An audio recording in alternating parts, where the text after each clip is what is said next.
Let's call to order the Carroll County Commissioners weekly meeting of December 13th. Would you join me in the pledge, please?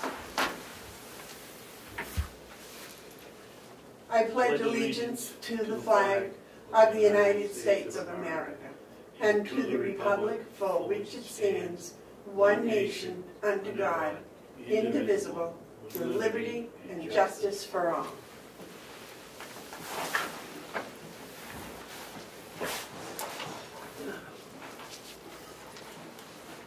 Make a motion, we accept the minutes. I'll second that. Is there any discussions, additions, or corrections? All those in favor say aye. Aye. Aye. Those opposed?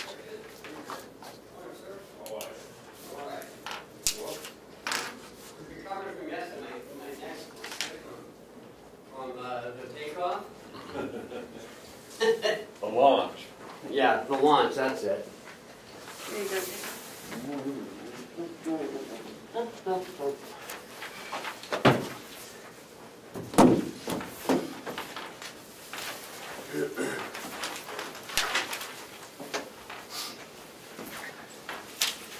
Okay. Oh gosh, is this frozen? Let me take a drink out of it. Okay.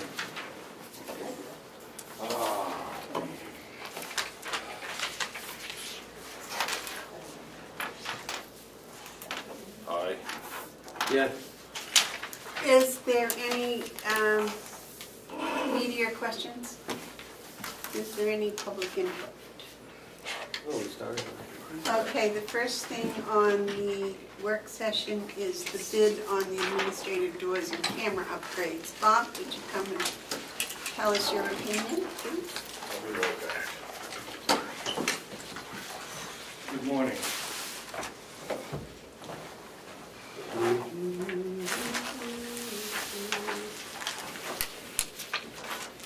You had a lot of paperwork. I did. It actually wasn't that bad, really. No. When you got into it.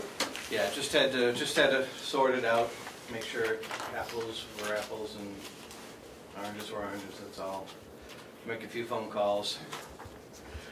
So I'll start with the CCTV bid, the cameras. We received 8 bids, ranging between $20,778 and $38,000. The low bid was One Source Security of Merrimack, New Hampshire, for the amount of $20,778.34. Excuse me, Bob. Yes. Just for the camera, could you explain what these bids are for? These are for the closed-circuit television camera system in this building to replace the security cameras that are at least 15 years old and no longer worth replacing.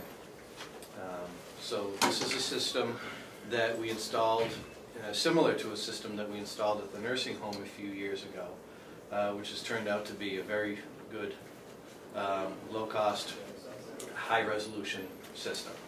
Is it both inside and outside? Both inside and outside, yes.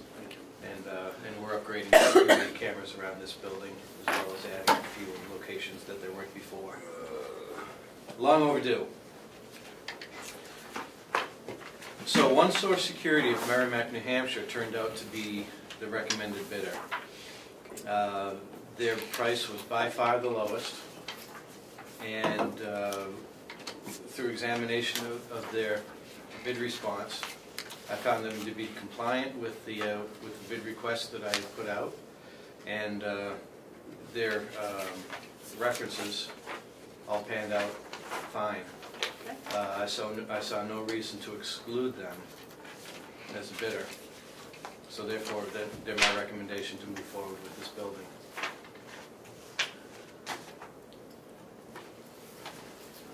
I'll make a motion that we give the county administration building CCTV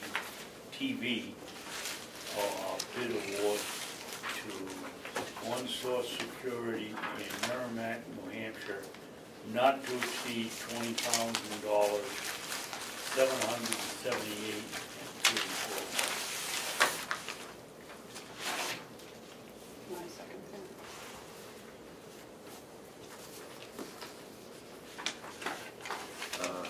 Yeah. Okay, the motion's been made and seconded. Is there any discussion? Yes, David? Well,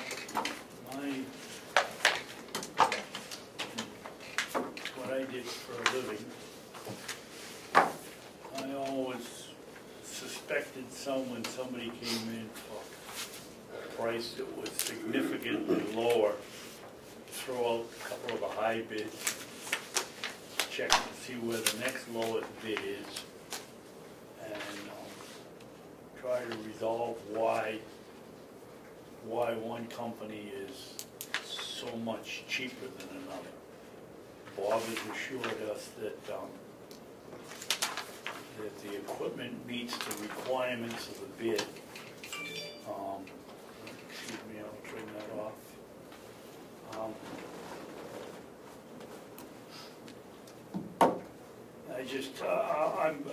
I'll go along with it, but I'm always fearful when I see something like this. I mean, we have another vendor that does most of our work, and he's $10,000 more for that. If anybody should be giving us a break, it should be them. And I'm just skeptical, but I'll go along with a little bit. Okay. All those in favor? Yes, sir. I apologize for not being here at the beginning, so I may be asking you to repeat something, but did you check the references on this? And you're satisfied? I'm satisfied with the references, yes. Being the low bidder, I was trying to dig in to find out why, and I couldn't find anything that raised a red flag. Is this low bidder aware of the other bids, the amounts of the other bids? I did not share the other bids with him. I did tell him that he was low bidder, but I didn't discuss how much lower. It's been my experience that when someone is drastically low, it's a good idea to ask them, you know, against your competition, you were a low bidder, but there's a spread, and are you still comfortable with that price? You don't have to be smart to be low. No. So I don't want him to get in trouble, because that can spill into bad. Yeah, it could cost us. And I don't want him to lose money. I don't want to do that to any business. So I would wonder if we could take a moment just for you to double check with him and share with him the range of bids, just to see if he is still comfortable with his price. I don't want to hold things up, but at the same time, I like to avoid trouble. David? I totally agree with Mark. I think we should wait till next week and let Bob call One Source and discuss. It's public knowledge what the bids were, and ask him if he's, you know, we don't want to put him out of business and we don't want to slipshod a job. But, you see the difference, you know, between low and high is $18,000. Throw the up, and between low and the three highest is almost $12,000. So I would think we would do a little more research before we give this contract. I'll go along with that. Well, I also would point out, though, that amongst the low bidders, the fact that we had, what, 10 bidders? 8. 8 bidders. Between the lower bidders was 5,000 and 9,000. So, I mean, the spread it's quite a spread. So I'm thinking that this company is probably well aware of what the competition is doing. Ken? Would the board entertain Bob coming back later if he gets confirmation? Yeah. Later today, so we don't hold it up another week? If I might. Yes. It is often the case, I know this with the Bureau of Public Works, that when there's a discrepancy like this, you do call the person and offer them the opportunity to review the bid, and if they're uncomfortable with it, to withdraw it, not to negotiate, but to withdraw their bid. But making it clear to them, if you withdraw your bid, you're off our bid list for a period of time. You know, they don't just get to throw in a bid and then walk away from it.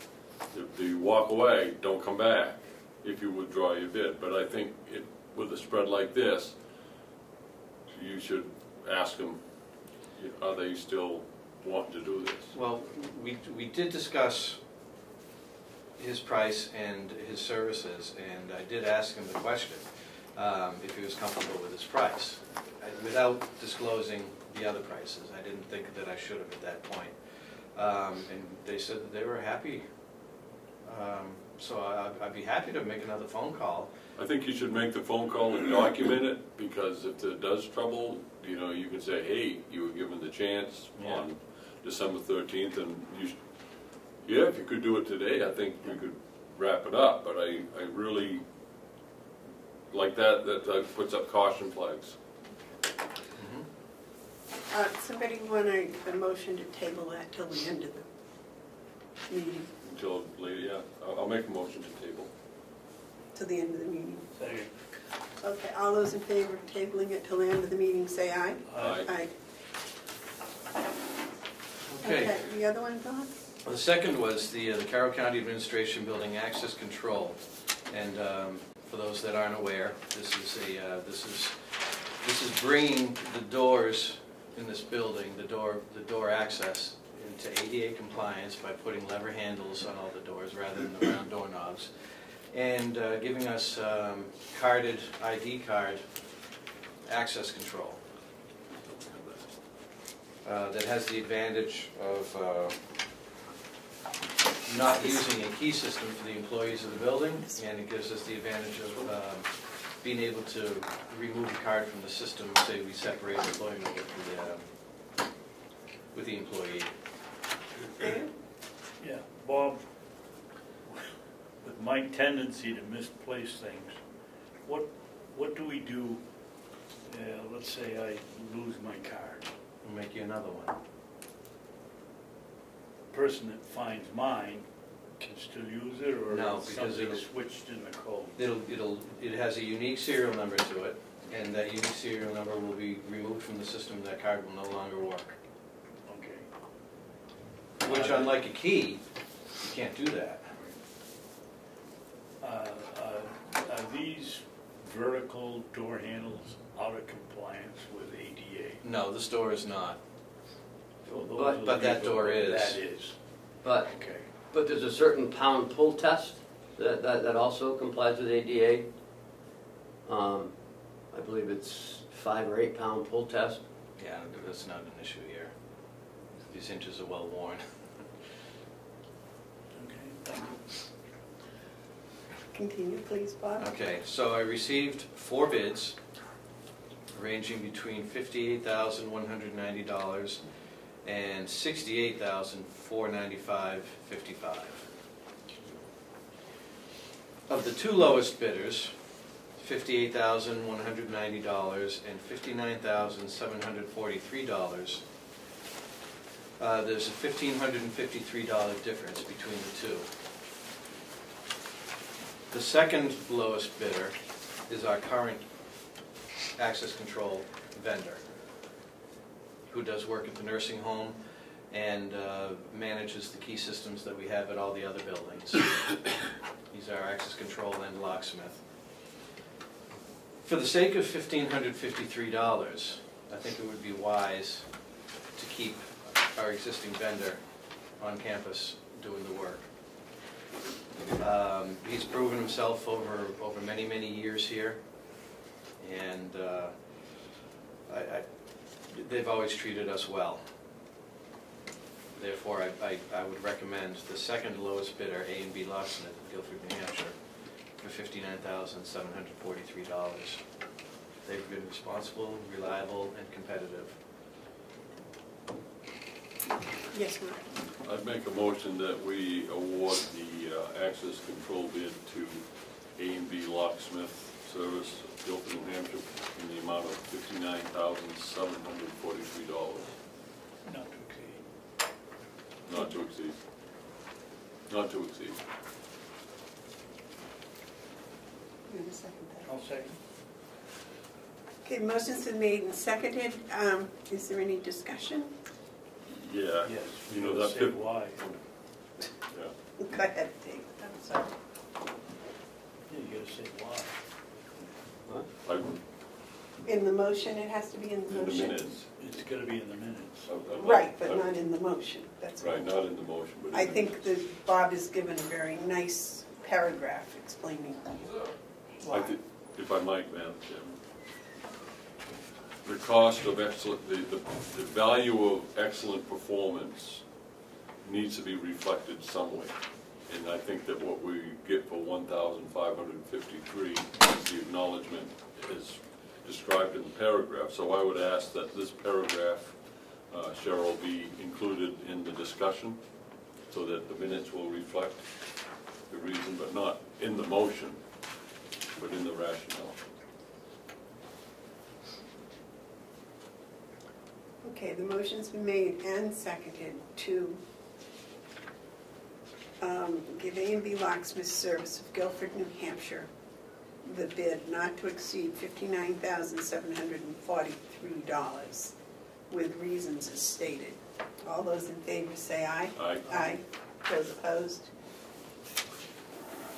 All right.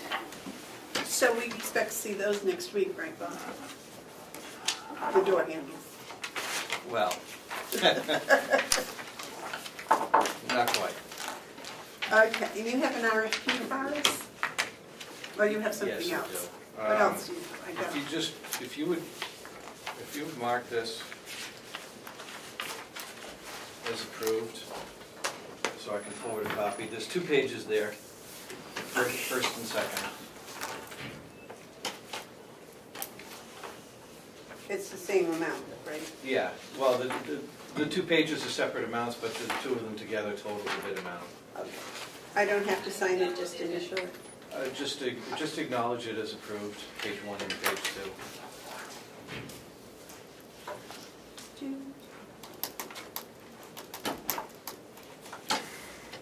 Today must be the 13th.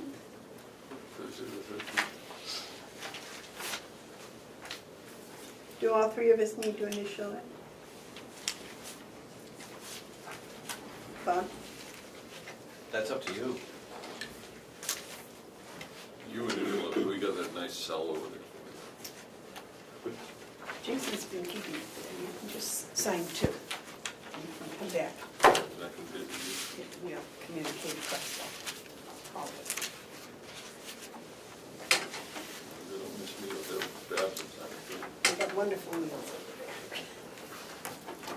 there. You want to just initial it down there in the corner where we did.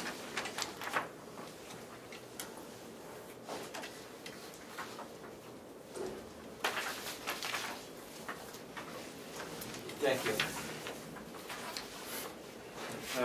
Second item I have for you is issuing a request, an RFP, request for proposal for 100 dining room chairs at Mountain View Community. This is something that I put in capital and we have in the budget. And I would like to move Which budget? the 18? nursing home capital 2018. Do we have time to make this transaction and encumber the funds? Yeah, as long as the proposal went out and he hasn't coming back on December 20th, we're fine. But we would have to commit the funds in 18 Yes. in order to use 18 money, so we, We can encumber it if the deal isn't done yet, as long as we've got something going. okay. I've already been in contact with vendors and they're prepared to see this, so it's going to move pretty quickly. I myself, when we're talking about encumbering funds in the late hours of the year, in December, that we not only issue an RFP, but we make a commitment in December, if possible. I think that makes it cleaner. Should anyone ask questions about the legality of encumbering the funds. I believe we're safe, but I'd rather be safer than sorrier. I'm very pleased that you're getting the chairs. I was over there the other day for lunch and I had a rocking chair, but it wasn't supposed to rock. Can't understand that. Ken? To make everyone comfortable, awarding the bid is a commitment, so I think we're fine. Right, but issuing an RFP isn't. Probably not. So what I'm saying is, let's get it done and Yeah. wrapped up by the, well, we're gonna meet on the 27th or 28th, Yes, this is due the 20th. and then And then we'll open the bids on the 28th. we could, for the sake of timing, waive the recommendation period. If we could put it all together, we could actually do it. I just like to, I would urge you, us all, to have the commitment with the purchase order made in 18. I don't want to commit myself too much, but it's very likely that once the bids are opened that day, I will be able to come back a short time later, Sure. maybe even that day, and come back with a recommendation. And we can waive the time period for that. That should be a pretty straightforward comparison. Yeah. There's certain people looking for a reason to find fault still, and we should cover this in 18. Understood, but I'll have, the bid is written so that the specifications will be in hand upon delivery. Yep. They're not only going to give us a price, they're going to give us a specification of the product, which has to meet certain criteria that I've asked for. And it's going to be pretty simple to make sure that that has been met. I could likely do that day. Okay, so why don't we just kind of put that in the back of our minds for a plan? So with your permission, I would like to move forward with this, and So moved. You moved, second? Sure. All those in favor of having Bob do the request, the RFP for the 100 dining armchairs, say aye. Aye. Aye. While we're on the subject of encumbering funds, can I ask a You just question? say aye. No. Did you get that? Okay. Excuse me. While we're on the discussing encumbering funds, could I just ask a procedural question? Of Ken? Yeah. Yeah. Do we, when we get to the point of encumbering funds, do we actually take a vote? Okay, Yes. so we'll take a vote probably on the last day. I had to make one phone call, but yes, So the last day of the last commissioners meeting of the year, on the 28th. we can encumber whatever fund. Thank you. Thank you, Madam Chairman. Madam Chairman, Yes, David? may I ask Bob a question? Yes. Bob, we're purchasing 100 chairs.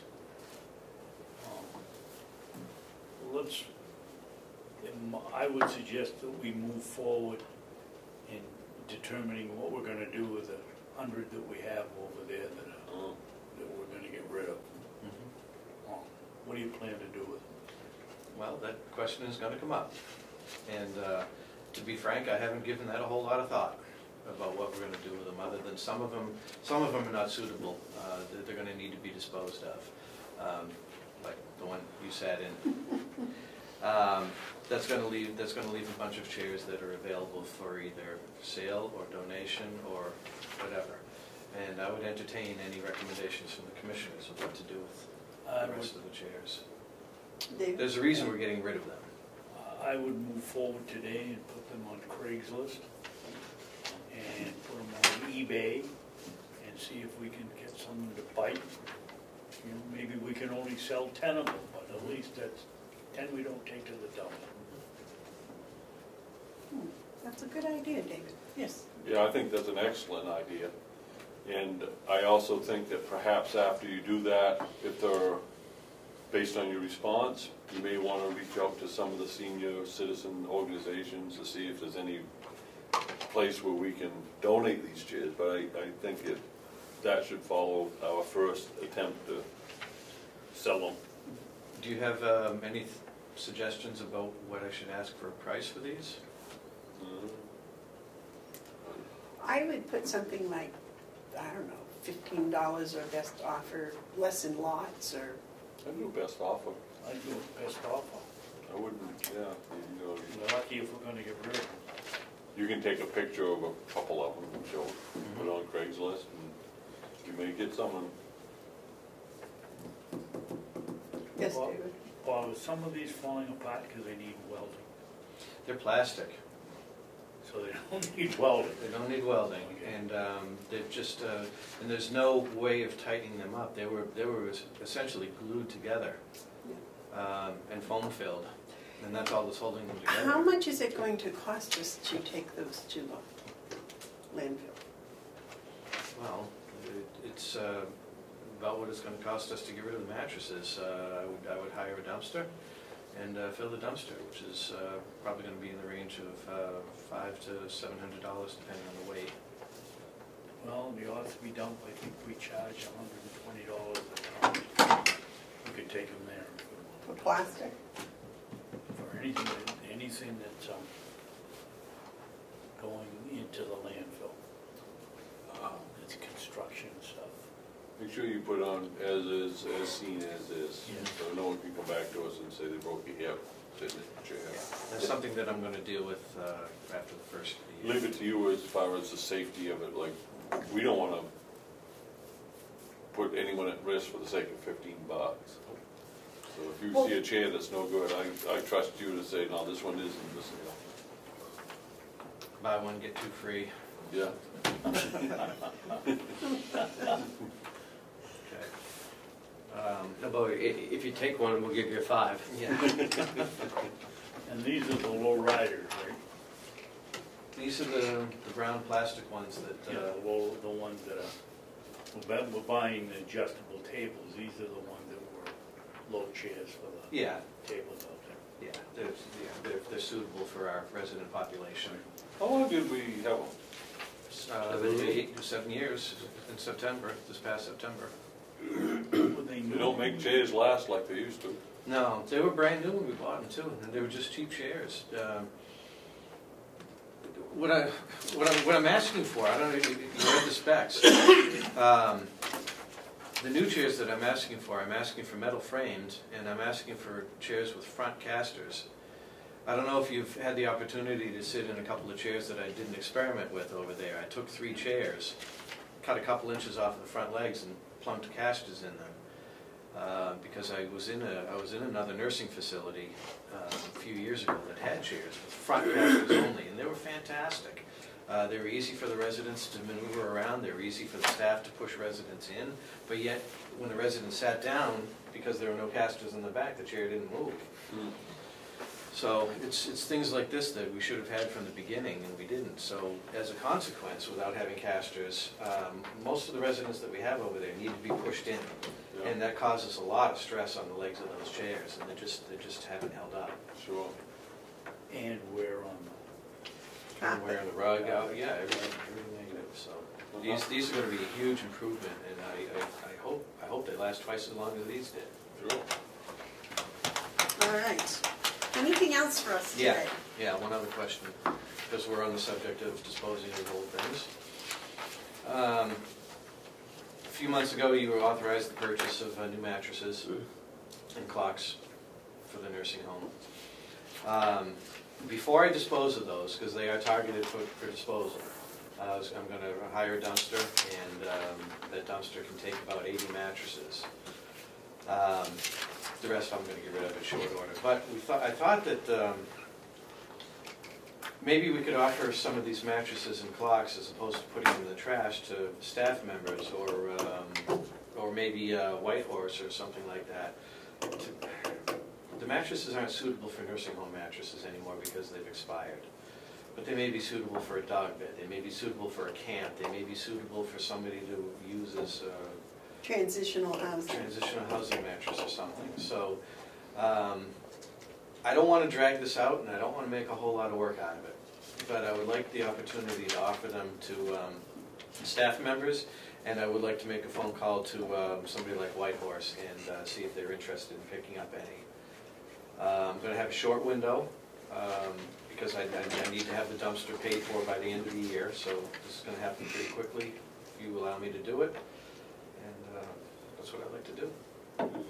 I would think after a few days, you could actually open it up to anybody that would want. Like I said, I don't want to get into advertising it too much. I don't want to make a big deal out of it. I just want to help us get rid of some mattresses to some people that I know that may or may not need them. What is the women's transitional housing in Center Conway, Ken? The recovery, Yeah. MWV recovery. They might want some, because they're new. Would you be interested in helping me make a few phone calls? I can do that. Okay. I I will would- coordinate with you when you have a minute. Yep, I'd be happy for the help. I'll call around a few people. David? I think we ought to give Bob permission to get rid of them any way he can, the cheapest way he can, and the most helpful way that he can. Second. That's not a motion, Oh, I just think we should. I know you like to give motions, Mr. Commissioner, but, Well, I don't know how to give authorization without the three of us, so I was just trying well, to, maybe that's a good point. you know, but whatever. Would you be happy if I changed it to a motion? I would be thrilled, sir. Okay, I'll make that a motion. And I will second it Bob, with the get rid of needling. Okay, and if anybody's watching this video at home and would like an old nursing home mattress, give me a call. And make sure they get on a banner on the webpage that we have them available. Yes. See, Is that a problem? I should probably... It is. Why? Well, you have to ask Cheryl. Why is that a problem, Cheryl? It's not really a problem, it's just a process. I have to call them and they have to change the banner, and I don't have the ability to do that, so. Madam Chairman, can we take this vote and come back to this discussion? Yes. All those in favor of Bob taking care of the mattresses, say aye. Aye. Aye. Bob, I'm sorry, I forget sometimes. I just So do I. intuitively know that you're going to do it as economically and as socially correct as possible, so I don't ever put those restrictions on anything I ask you to do. I just... Well, thank you, but I didn't want to do this without asking. How's the clothes disposal coming? Fantastic. That thing sees half a dozen bags a week. I see people, I see staff members, I see other, because I can see it right out my office window. I see people using it. Excellent. Yeah, it's worked out great. David? I'd like to go back to the discussion we just had on the banner. Okay. Cheryl, I thought that you were the person that had permission. Excuse me, we haven't even voted on the motion yet, so. Oh, I'm sorry. Thank you. Well, I thought we did vote on letting Bob take care of the mattresses. So that was the motion, but, you know. It was motioned and seconded, but Okay, all those in favor of Bob taking care of the mattresses, say aye. Aye. Aye. Do you have anything else for us, Bob? No. All right. Now, Mr. Babson, let's go back to your question. No, don't, are you going to talk Yeah. about the update on the generator? Oh, yeah, that's right. The generator and the propane, that's right, we're not done yet. and this. Oh, yeah, the sidewalk rooms have been purchased. We bought 2 of them. You see the picture of the live item. When did they come? Yesterday or the day before? Yeah, Wednesday, what's today? What, Thursday? Today's Thursday, Monday. So is everyone now eager for snow so they can try? Well, I don't know about that, but we are anxious to try it. Are the electric start? Yes. How many horsepower? Electric and pull. 8, I believe. That looks like a nice unit. Yeah. Power brush. Yeah, it's an Does Aries. it have a light on it? I think it's got a light. It's got an articulating head, so you can go one way or the other, or straight. Wow. It's got a light right It's there. good thing it goes straight. Yeah, fingertip control. Yeah, Sometimes you want to brush off to the side. I think that'd be fun. Yeah. And I think this, and it's a 4-season tool. It's not just for snow. How deep a snow will that move? They say it'll move a foot of fluff. Wow. All right, so we don't get a lot of fluff up here, so what do you think it'll do? Couple inches. How many? Couple, three? inches. Yeah, it's not meant to replace a snow blower. It's meant to clean off the... Right. and to keep up with it, you know, maybe every inch or two, go out there and brush it off. Sure. But a full-fledged snowstorm is not meant to. Yeah, you wouldn't go out afterwards when there's 4 or 5 inches of snow and use this piece of equipment. You use a snowball and then follow up with this. I saw a piece of equipment like this doing walkways, not walkways, sidewalks, the wider sidewalks. And they were moving probably 3 inches of that last heavy wet snow. And it was going incredibly fast. It really was. Is that the Wolfboro sidewalk? No, this was over in Maine. So. But it was, I mean, I kind of stood there and watched it because it was going so fast. It was interesting. Yes? How does it work? I mean, does it push the snow to the side, or? Yeah, that's exactly what it does. Like I said, you can either run it straight or it'll turn 20 degrees left or right. So it'll eject snow, sand, leaves, whatever. Which way does it rotate? Does it push it forward? So it's pushing it forward? Pushing it forward, yeah. Bottom away from you. So it's working against the drive wheels. But, yeah. Does that spin? That spins independent. If you were just sitting still, does that spin? Is it? Yeah. What's causing it to spin? Is there a motor that causes it to spin? Yeah, but there's just like a snowblower. Snowblower, yeah, it's got to drive. It works just like a snowblower. You got a drive and you got an auger lever. Okay. Only no auger. Only no auger. So it has to be synchronized to each other. What's the cable for right here? There's a thumb control when it releases a pin, so you can articulate. Oh, okay, so you can move. Yeah, Wow. and you can do it from the handles. Nice. Okay, update on the generator. The generator, yeah, I've talked to a couple generator companies. I'm supposed to have a meeting with one this week, but he hasn't called me back with a timeline yet. And I just heard back from Cat in Milton Cat, and we have yet to schedule a meeting. But I've heard from the company that we do our business with here already, and they told us that we can do a propane generator for about the same price as a diesel would be, but we would have to pay the gas company to do the gas work. Where would you put the new propane generator? I would survey the area that we have out there and let the generator company recommend the best location, but it would be somewhere out back. Maybe not necessarily in that footprint, but in that general area. Because it's kind of woodsy out there. Well, yeah, I mean, it probably wasn't woodsy at one time. It was probably cleared off. Good point. But that's where the electricity is, and if we, I don't want to move it too far, because then you start increasing the cost when you move it. Right. Mark? Are you looking to purchase a generator from the generator's equipment supplier, and then also having another contract for revamping of the raceway and any electrical work that needs to be done? That would be a decision that we'd have to make together.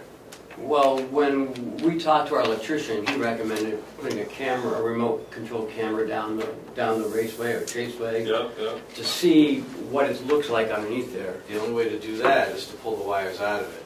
And if you're going to pull the wires out of it, you're opening up a can of worms at that point. So it's hard to say. I know that we've had somebody who's familiar with the history of this building say that raceway could be potentially compromised. I don't know in what way. I haven't had a chance to speak to him yet. What I would recommend is keeping the two things separate, but being cognizant of that you may want to spend the extra money and effort to improve the whole setup. There's no question we need a new generator. That is a given. The other question is, should we rewire it in all the components necessary? I think that's an assessment that needs to be made, and I would be myself leaning towards, yeah, you need to do that as well. I would agree with you. Won't the generator company that comes when they talk with you, won't they have recommendations about that? Oh, sure, and so would our electrician. But they're gonna say the same thing. The only way that you can tell is to put eyes on it. And the only way to put eyes on it is to pull the cable and possibly send a camera down the raceway. Right. And I think that might be something that you want to do. And while you're doing that, I mean, you start getting prices, you're in the budget season, you can approach the delegation, say we need an extra whatever in order to do this generator project right. I would like to mention that the generator, it takes 6 to 8 weeks to get one, because they don't have them sitting on a shelf, not that big. They build them to order. So if you want to look at this in 2 separate facets, that's a good way to do it. Right. But it might be prudent of us to get the generator portion of it moving along. I agree. That's why I say they're 2 separate issues. Okay, David? Well, we issue the order and we're going to continue to pay 180 days rent for $180. Huh? $180. $180 a day to rent it while they make the generator. Is there a Primex thing going on here that we can look at? I don't know.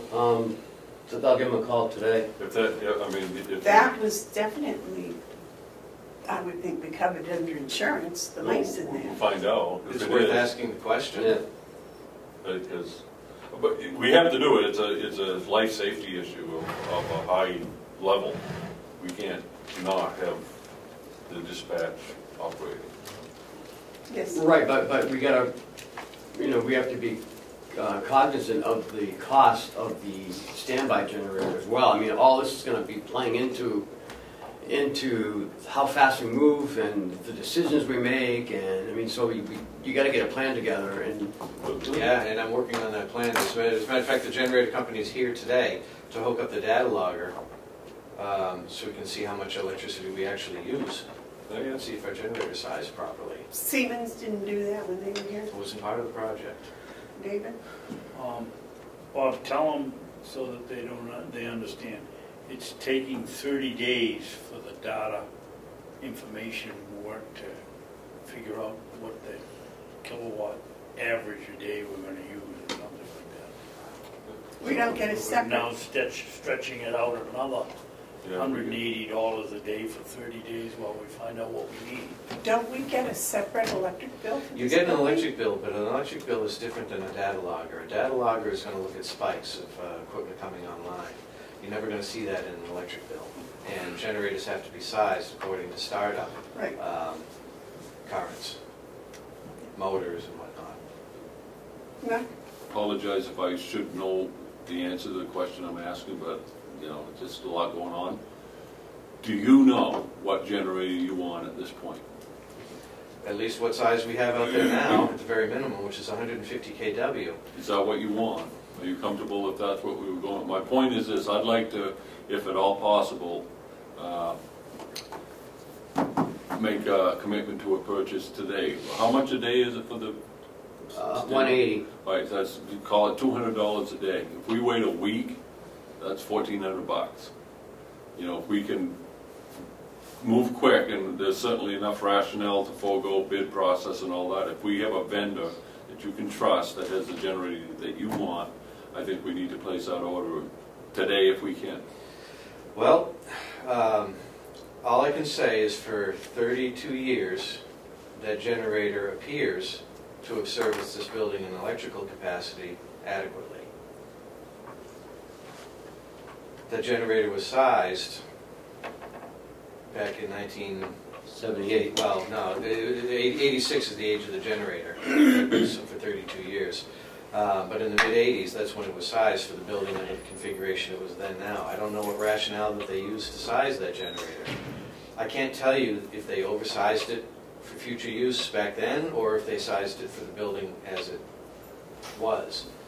150 to a 200 kW would be what I would think would be the range that we look at. I wouldn't want to go any less, but I don't think we would have any reason to go any bigger than 200. To go 200, it's not going to be that big a difference. in the price. No, it's But- not, and it doesn't. May I finish, please? Well, that generator wasn't a new generator when they put it in here, was it? It's military surplus. Or government surplus. Yes, sir. I think we should authorize Bob, he knows what he's doing. We have a huge expense every day while we go through a process. Sometimes the process gets in the way. We trust Bob, he knows what he's doing. We need we need a 200. We probably need 150, but for the difference and for safety and for the future, we should go with the 200. We should authorize Bob to negotiate with the vendor that he can agree on, together, and issue a purchase order for that generator post haste. Second. Okay, the motion's been made and seconded. Is there any discussion? Yes. Yes. Bob, why do we have to wait 30 days to determine what is the useful size of that machine? Why wouldn't we 2 weeks tell us what we need? I mean, is that an industry standard that everybody uses 30 days, or the machine will normally? My do best 30 guess is days? that's an industry standard, yes. The more information that you had going into a purchase like this, the better. Well, and when Siemens was here, they put those data loggers on for 30 days. But they didn't log those kind of currents in this building. They weren't looking at the generator. Oh, I know, but I'm saying, when they put data loggers in, Oh yeah, for 30 the days. sake of time, yes, it was at least 30 days. Well, we're talking about a $5,400 expense for doing that. And if you know the generator that we want, the 200 will do it, then why would we need to do the data log? The 150 did it. The 200 will. Absolutely will. I would And it roll the allow dice on that for future expansion. $5,400. I think whatever it costs that's more is going to be less than $5,400 waiting to get it to back up things that we already know. Bob, I have 2 questions for you. Number one, once you get a generator here, we can't use it until it's been totally hooked up, right? We can't use it as the portable one they use. Well, yeah, we can. You could, but it would be complicated. Well, that's what I'm asking. Because you're going to, well, So we have just to- to follow your train of thought, you're going to park the generator in a permanent location. You're not going to move it twice. So it's going to be parked right there. Mm-hmm. You're going to hook it up to the existing wires that are there, assuming that they're in good condition, because they seem to be fine. And then we're going to address the electrical, well, no, you can't even address that, because if you're going to use the generator, you're going to be using the wires, and then you can't pull them. So you'd have to run wires overhead, the ground, temporary wires. So that part has to be done before the generator goes online. Yeah. No, No, I disagree with that. No. You're going to have to make an assumption at that point and move one way or the other. You're going to either have to choose to accept the wires that are in place and use them, or you're going to have to choose to move forward, because if you spend a whole lot of time and money just looking at the old stuff, you're halfway there putting in the new stuff. So if you're going to run a new conduit, which is not going to be difficult to do, Well, it's just going to be an added expense. that's my point. If what's under there you don't know, it's been there for 35 years, my thought would be, okay, cut it off, run all new stuff and put it in. Yeah. Because to pull out and look at, and that's just time consuming and I would use the old expensive. wires to get us through the winter. Right. Bring in the generator right away, Yeah. hook it up to the old stuff, and then we can take our time and run the new wire around, and when it's ready, we can just make the switch over. that was, Honestly, I wouldn't spend any time and money on the old stuff. that's my point. Right now, we can bring that generator in and have it running within a few days. Yes. Once we get it. But Once we but get the it, lead yes, time of okay. getting it is what the motion addresses right now. You got to get this thing in the production line, and you do that with a purchase order. So I think we need to do it. Just, we need to. Because it costs us money to delay. And then the second part can wait until the spring, gives you time to formulate a plan, a specification, a proposal, or whatever you want to do. Take it to the delegation for additional money and do the upgrade. Right. Now, my second question, you're investigating things that are different, such as the propane versus the diesel, whatever. And I don't want you to feel rushed in making that decision, because that's a major decision. From what I've learned so far, in the short couple of weeks that I've been looking at this, that propane is the way to go. You're confident with that? Yeah, yeah. Go with it. It used to be, a little history, it used to be that propane generators were cheaper because the engines didn't have to be as beefy because the compression ratios between diesel and propane. Diesel engines typically were more expensive, but now the EPA got involved and we got to do catalytic converters and stuff like that, so it brought the electronic fuel management, it brought the price back up. So propane and diesel generators are about the same price. We're going to have the additional expense of roughly $4,000 to $5,000 of doing the gas work, and then whatever the electrical will cost to bring a new line from there back and possibly a new transfer switch. But we're going to address that later. The immediate expense is going to be the generator and the gas line. Yeah. Okay, and that gas line can be run quite quickly, right? Oh yeah, it's right there. That's what I mean, the gas tank is right there, so, okay. Yeah. So that's not going to add any time to this process? Well, it's going to It be. will. I mean, A day or two, excavation has to be done. They didn't. They're doing it in the wintertime can be tricky because you've got frozen ground to work with. But the snow-covered ground, the frost isn't that deep right now. No, there's none. I plowed it all up. Yeah. The other thing, Bob, where that was a surplus, so we don't know if there was any time on it or not when we got it. I can only assume that it's been in operation for 32 years. So my question to you is, are there still surplus generators available to counties, or is it now we have spend the to time go with the new You ones? want me to spend the time looking at? They don't. Well, no, I was just curious if you knew. I wouldn't spend much time on that. I did a quick search for generators that are comparable to that, and I can find used ones in Abu Dhabi and Europe, and they're few and far between. They're Can I there. go get it and bring it home? Okay, yeah. Well, the reason I ask is because when I was in Alaska, that's what they had. They had two huge generators, ran the entire village, the schools and everything, and they were surplus from World War II, I would assume. And it was incredible. People would machine parts to keep them running and all of this stuff, and it was like, it just seemed incredible. But I prefer not to go down that road because this is a life safety generator for the county. Right. If this was a generator operating the sewer plant, we'd be having a different discussion. But being life safety, I think we need to have a new generator that's installed by a professional company and managed as such. Well, I agree with the gentleman. I have no problem going with your recommendations whatsoever. I just don't want you to feel that you're being pushed. That's all. No, I just want to do it as. I want to be pushed. I want to feel the push. I'm serious. I want to do it as right as possible. But he does understand the urgency. I know that, and so this helps us all save money and get the thing done. And then you also are developing a plan for the permanent fix, if you will. It's a two-phase thing.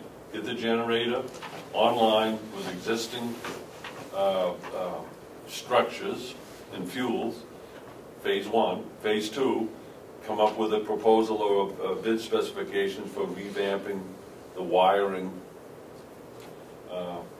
in an appropriate manner. David, you had a comment? Yes, do we have a motion on the floor? Yeah. Yes. I was going to ask Cheryl to reread the Let's motion, move but the I motion. thought Ken had a statement he wanted to make. No, I just wanted to get going, that's all. Cheryl, would you read the motion? Commissioner Hounsell, motions to authorize Bob and Ken to issue a purchase order for a new generator post haste, seconded by Babson. All those in favor say aye. Aye. Okay. We get together on that and get that ball rolling. The other thing is the propane tank out back. We had an issue with that earlier this week, where one of the vaporizers failed, and we averted an even worse problem, just because it was caught by, it wasn't caught by me, it was caught by the propane company. They were out just doing a random inspection and noticed a problem and said that we needed to take care of that now. For those that don't know, that propane system is equipped with vaporizers, which are essentially boilers. They heat the propane. They take the liquid propane that's in the tank, heat it up, converts it to vapor that gets sent out to the system. And without those vaporizers, our system wouldn't work. So there are three. There are three vaporizers, and the center one, they're 9 years old, and the center vaporizer failed, and leaving us with no redundancy. And we're just getting into the cold weather, so we need to have that redundancy. We chose to change that out. Do you need 3 new ones, or did you just replace the failed We one? replaced the failed one, but during the subcommittee process that we're entering into, I'd like to bring up the discussion of replacing the other two. How much of the, About 9,000 each. we had to do one. We had to do one. Would you explain what happened? Well, I better woke you up. Well, yeah. When I found out about it, yes. Apparently, there's a bowl that the propane, the liquid propane goes into and gets heated up, and vaporized, and then turned into gas. Well, that bowl split, cracked, and we had liquid propane leaking out into the vaporizer, and it was burning, and it was sooting up, and it was flames are just shooting out the side. It was more or less contained, which is, if it had gotten any worse, we would have had a larger problem, but it didn't. It was caught, it was shut off, and dealt with the next day. That's what happened. And I asked about the longevity of these things. 9 years, that doesn't seem like much. And he says, well, I've seen this same vaporizer last 2 years. I've seen this same vaporizer last 20 years. And we were right in the middle. So. And I do want to mention Eastern Propane's response to this. They pulled 2 guys off of going out to Western Keene to handle this situation, and they pushed that job back a day so that they can take care of us. And I just thought that was great customer service on that part of that. Yeah. It is, which is one of the reasons why we hired them in the first place, because of a response like this. I'm very happy with Eastern Propane and what they have done for us and are doing for us. I think that's an example right there. Now, are these bowls, are they cast iron, or are they? Do you happen to notice? I looked at They one. they look like they're cast iron. I'm wondering if weather fatigues them, the expansion of cold air. I wouldn't think weather would. I would think more would be the expansion contraction of the liquid to vapor. You get a big temperature change. You get cold liquid propane on one side, and you get a flame on the other. That's a big delta. That's a huge delta. Yeah, right. So that's going to fatigue that casting, I would Sure. I would think they'd come up with some different product besides cast. Stainless, maybe. I'm concerned that they don't have that as part of their regular check, that they can somehow determine when they're starting to get fatigued. It's hard to see unless you would X-ray them. Take your car to the auto mechanic for a sticker, and a week later, something happens. You just don't know some of these things. You can't see every single detail. Yes, David.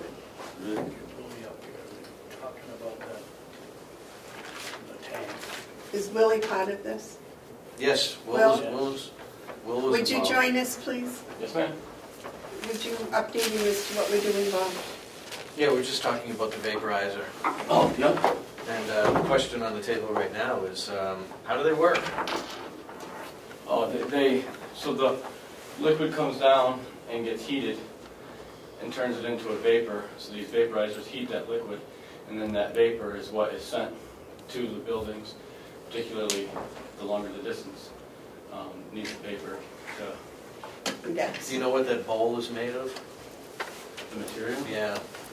I'm not sure exactly, to be honest with Must be cast How iron. big is the bowl? About like you. that. Probably about like that. Did they leave it behind so we could look at it? I think they took everything with them all. I'd like to see one of those. You can see you can walk right out and see, go in the plant out here and see the Okay. current ones. I'd like to, through that, maybe at the end of the day. I'm curious, because it seems to me if it's, with the heat changes, a cast would be the worst thing to have. David? Traction. Yeah, I think that's asking for a break. David? I had never seen one, and they're about that big, and apparently the flame, it's liquid propane in the thing that's heating, it's on, basically it's a gigantic pilot light. And you look in there and the flames are like this going, and I couldn't get out of that fast enough. I go, I want to be in big pieces, not small. Well, if it's burning, actually, that's good news. Yes. It's when it's not burning that you're gonna have yourself an event, and it'll explode when it ignites. But now, Shannon? Yes. I think we should make it known for the delegation that we have contracts out to maintain these things, and it's, yes, it's Bob and Willie's responsibility, but really we have to count on our contractors to do the inspections or the really technical stuff, and that Eastern Propane had been doing that. Well, that was my question. Why hadn't they said, gee, after 5 years, we need to replace these or whatever? But as you said, it could be 2 years or 10 years. That's not a so- standard. Right, you don't know, there's too many variables to have an answer for that. But could we make that an extra point, or have them take an extra look at, when they do inspections at these bowls every time? They can't tell from inspection if they're fatigued, right? No, you can only tell once they're cracked, and then once they're cracked, you know, And you bad can tell. things start to happen. You know right away when they crack. Yeah, yeah. Is there any kind of an alarm system on there? No, it's Not that open. I'm aware of, yeah, it's wide open to the atmosphere. Interesting. Yeah, I want to see that. Will has the key to the gate, I don't have a key to You gonna be around this afternoon? I have to leave at 1 o'clock, just before then. I'll be around. Hopefully we'll be done by 1. Never know, with the 3 of us, we could be here till midnight. Okay, so we passed the motion for what? For him to take care of that, correct? I'm sorry, which thing are you talking about? What was the last motion we The passed? last motion was actually to put purchase order out for the generator. Yeah, there was no, this was just an Okay. informational discussion. All right. You don't need anything to buy. You've already got it taken care of. Yeah, well, yeah, Good. Will, Good job, Will. big part in this. Yeah, it's a team effort. You know, I gotta say that one of the things that I've learned in my 2 years is how much important work is done that is outside of the eyes of people who should know what's going on. You guys do an exceptional job of keeping all these facilities operating, and you know, when you have this much going on, something's bound to break, and be able to rely on you guys to get it fixed, I think is unheralded in the governments. I don't think people fully appreciate what you do, but I want you to know I do. Thank you. Thank you. We only tell you about the big stuff. But we pick Now, up the you news of the told little us- stuff. You told us about the mics, and they're pretty small. I almost called you. I had a squirrel on my countertop trying to get into my cookies yesterday morning. I said, get Bob, he knows how to get rid of them. Poison the cookies. My son brought his dog. Okay, so that was all you needed with us for, Bob? Yes, All right. yes. All right, All right, and I'll get with you about the thank you. mattresses. Isn't Willie, excuse me, Madam Chairman? Yes. Isn't Willie going to explain to us what happened to the sewer, to the septic system yesterday? I can, that's what, I thought that's what we were here for. I have no idea what I was here for. I just got my email 20 minutes ago and said to do these transfers for Ken and be up here by 9:30. And so I ran up here. Well, why don't you tell us about the septic system while we're here taking bad news? Sure, so yesterday we had an issue with, basically with our valves wouldn't open. And so we had to go down and manually open up the valves. And I called, there's a lot of research being done. I got a hold of the person that actually installed that, called them up. They walked me through, it's basically a computer system that was causing the manual not to let the valves open manually or automatically. Reset the computer system, he said we were all good to go. I wasn't 100% confident in that because something caused the computer system to have a fault. So just resetting it doesn't fix the fault, in my opinion.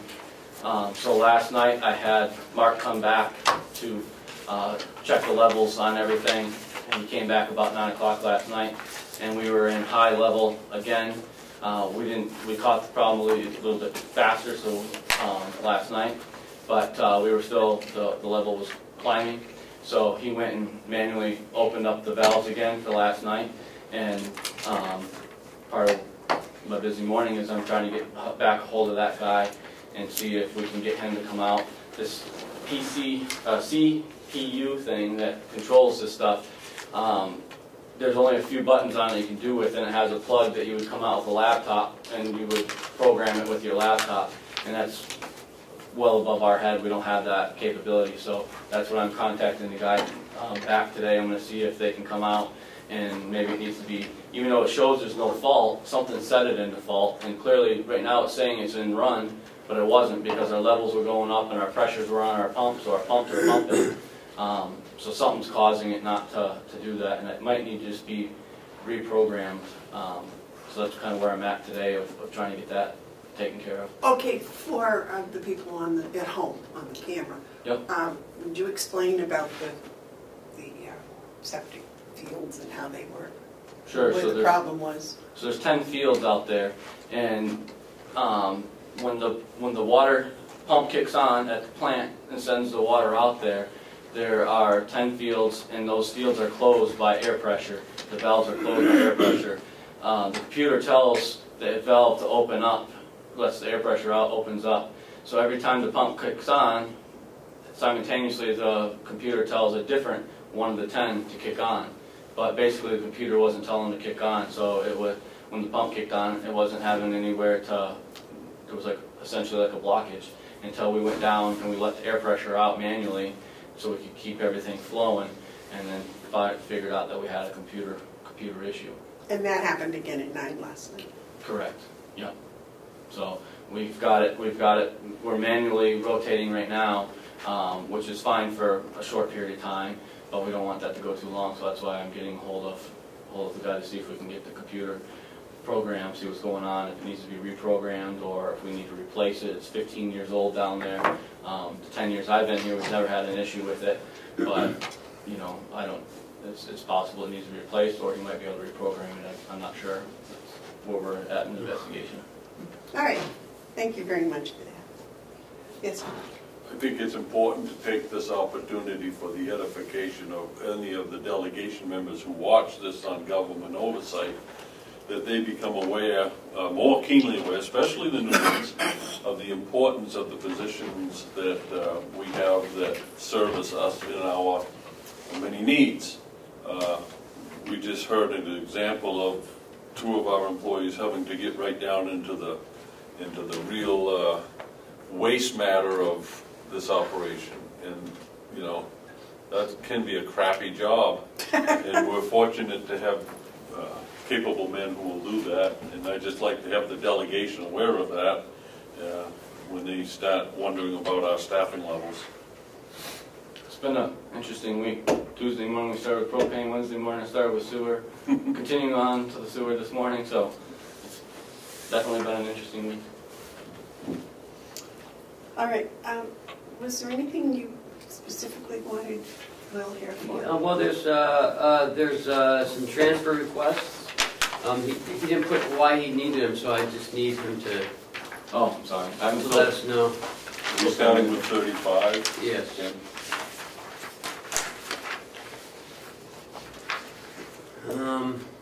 Yeah. So it looks like 35, transferring $2,200 from gasoline into water testing. No, from From gasoline. gas. Yeah, from gas to, Water. is this to water Yes, and septic? right. Okay. So I understood this, I understood the form as if you're gonna take out, Yep. So this is a 2 right here. So it's $1,100 to the water testing and $1,100 to septic removal. Is that correct? correct. Okay. So we're about, on the water testing, we're about $1,100 over budget. And the reason that is that PFIO, whatever it's called, testing we had to do, we were required to do in order to get our permit renewal, our wastewater permit renewal. That was a $2,200 expense that we didn't see coming. So even though we had a little extra in our testing, which we try to maintain, we blew through that and then some. Is that an annual? No, that was just because it's a 5-year permit. Our permit was every 5 years, and from what they explained, it was just a one-time deal in the wastewater. Now, I've heard rumors, I haven't got anything confirmed, I've been hearing rumors from other water operators that the state is looking at requiring it, some testing of that same type in the water systems, but it hasn't shown up on my quarterly testing yet. It's just something that we're hearing maybe coming in the future. All right, Mark, you had a question? Yeah, I have no problem with the transfer, but I think if you look at your septic removal, you budgeted, your year-to-date and your budget amount, your $1,100 is going to still leave you $2,280 short. Yes, sir. So you're still going to, Oh, I've got to come in I again. see what he did. Okay. you'll need to transfer more money to that line item from some source. No, he has, in number 36, he's transferring it again. So what you should have done was just put from and then to, you should have did it separately because you got 2 accounts. You could have went from and from to. Oh, okay.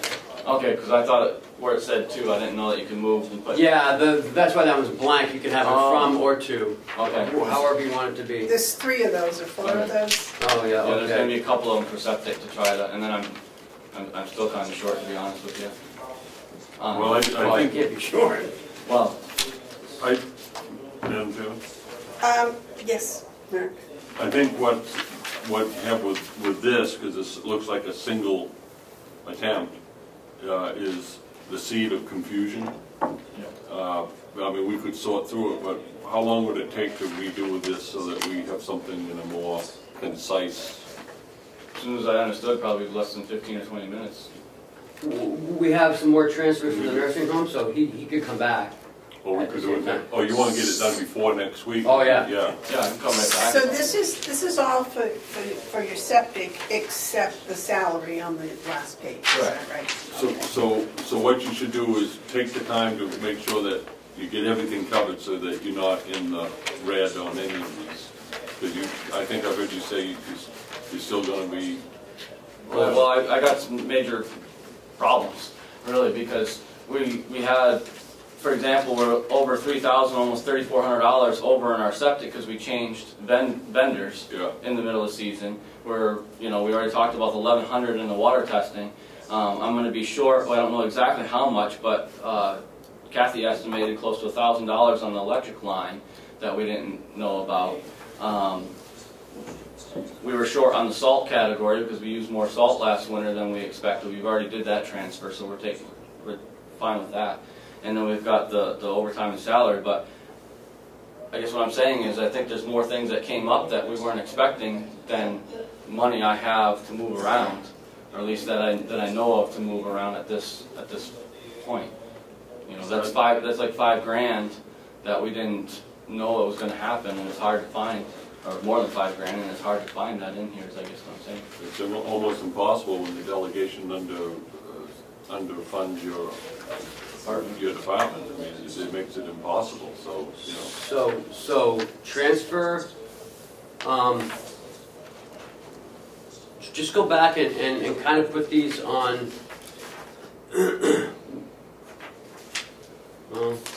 And you've got 1, 2.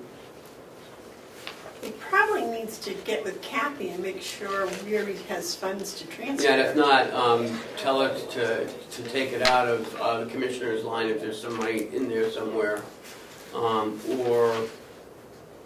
the 4102 line. There might be some funds available there.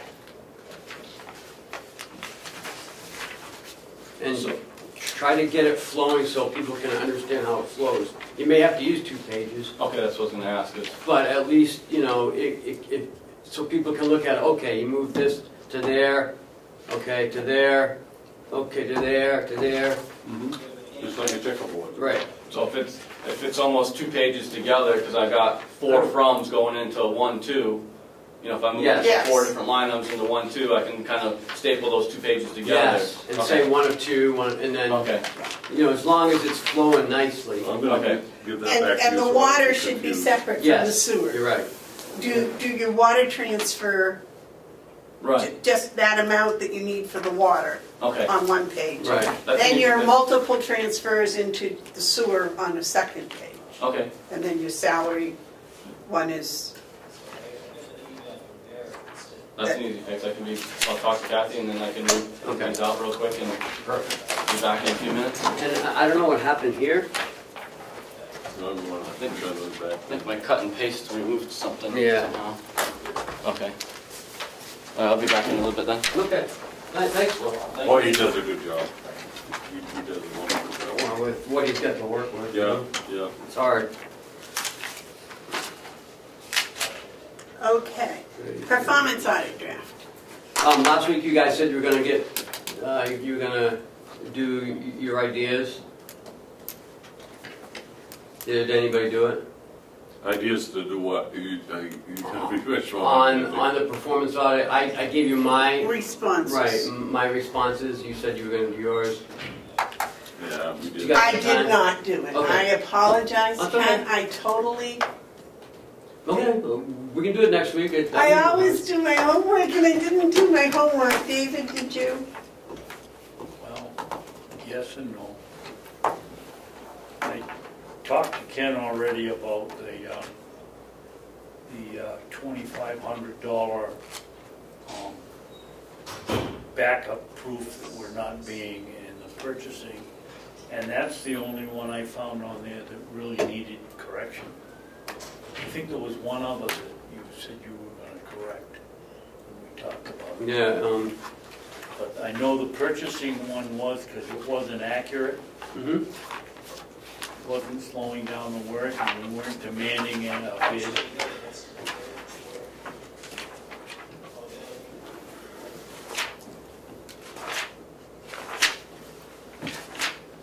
May we have another week on that, please? Yeah, it's up to you guys. I can give you my comments. We already got yours last week. I just feel like saying it again. Okay. A complete, utter waste of money. Madam Chairman? Yes, David. I think it was a poor catch-22. I think we had to do it just to prove how much we had progressed since we did the performance audit. And then on the other hand, it was a total waste of money. Just to show that, we gave them papers after paper after paper of what the corrections we've made, and they just didn't want to listen, and thank God we got a new delegation. Yes, sir. You know, you're right, Commissioner Babson. It was one of those things that apparently, because of all the different things, had to be done. But I am going to just begin now as a citizen and comment on behalf of many that we're sick and tired of the political foolishness that cost the taxpayers money to the degree that this one did. $26,000 of hard-earned taxpayers' money to go to an exercise that is absolutely useless and of no value. I'm tired of it. I'm tired of the waste of such things for political intrigue generated by a number of naysayers who just are out to make us look bad. David? He's absolutely right. The goal here was to make us look bad.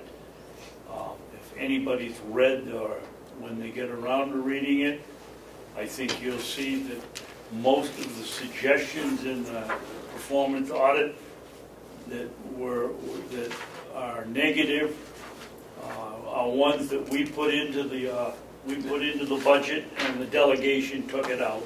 And then they want us to pay $26,000 to prove how bad a job we did. Well, good luck to them. I'm glad they're gone. Okay, moving on. Hale's location documents we have to sign. Well, we have a couple things to do. Kathy sent down this chart and of how you guys want to use the undesignated fund balance to set tax rate. She What's the current rate? currently, the unreserved fund balance is at $111,840. Without using any of the undesignated fund, the tax rate is at $3.83 a thousand. What's the current rate? Do you know? At 383.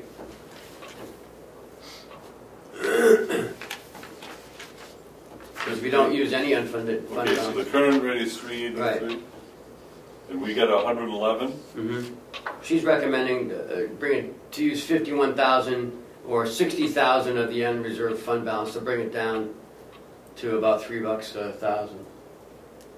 And would we remain 51,000 or roughly 50,000 in the balance retained? We don't have the, or it doesn't appear we have the situation with students going to school unless there's young ones, because they're not part of the contract. But that's always the reason why we've kept such a high balance in the undesignated fund in case we had some student move in and Commissioner Hounsell and his group wanted to charge us for him, so we had to protect against that. Now we don't have to worry about high school students, just elementary. Mark, do you have a comment? Yeah, I would go with the $40,000, and let me explain why, for two reasons. If you were to get 2 elementary school children, you would need about $70,000, which is what would remain if you use 40. So you wouldn't put yourself in a... Excuse me, Mark, it'd be closer to, I think it was 33 or 34,000 for an elementary student. Yeah, So it's so closer to. 2. It'd be 2. Allowing for 2 would be about 70,000 is what I... Yeah. Right, so if we use 40,000, if you look at your sheet, that would leave us 71,000 to cover that unexpected tuition, if it was to come. Also, I think that eventually, after you shake out the $9,000 annual payment that Hale's location should pay the county for services rendered, you will eventually be given $40,000 of the interior money to Hale's location, so you would be replacing that. So I think $40,000 is the appropriate level. The only thing I would say is that's 22%, which is high, but that's okay. It's a different type of community. I'd leave 70,000 in the fund balance. That's I think is the safest thing. And that reduces the tax rate from 383 to 330. They'd probably be quite happy with that.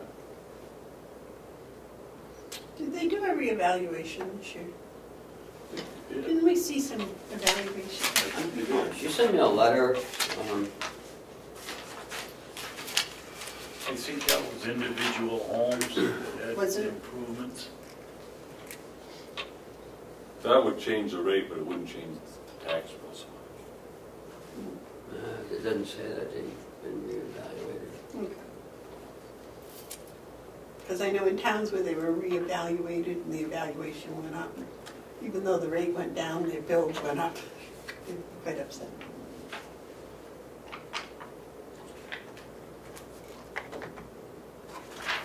Mark, I agree with you. I think leaving 71,000 is a sensible. Well, if 2 elementary school kids came, you'd be covered. So is that- I'm not sure that's gonna happen, but you never know, it's happened before in there. Is that in the form of a motion? Has it happened before, Dave? Well, Two elementary children? there was, and then I think the family moved away or something happened, they took them out of the school system. They became homeschooled, I believe, because they could travel back and forth. Yep, But it was only two. yep. So that's the maximum that's been in elementary school up there since you're aware of it. Well, you know, who knows how, could sell 5 houses. Right. With 5 kids in each house. We're just going, the average has been about, I would say in my 20 years, about 2. Okay. You ever see the? Based those- on past experience. You ever that see those sounds sensible. Frankenstein movies where the village comes with torches and surrounds the castle? That's what they would do in Hale's location if kids moved in. They would swarm around there with torches to protest it. They would. So anyway, I'll make a motion that we use $40,000 of the undesignated fund balance for Hale's location. Use it from the unfunded balance, or remain at 40. Want to remain at 70, right? I want to use $40,000. Utilize $40,000. Utilize Yep. $40,000 of the fund balance, To bring which the is rate. $111,840. I want to use 40,000. My motion is use $40,000 to offset taxes. I'll second that. And that would bring the rate to $3.30, right? Yes. That's correct. Is there any discussion? All those in favor say aye. Aye. Aye. Last week there was discussion on a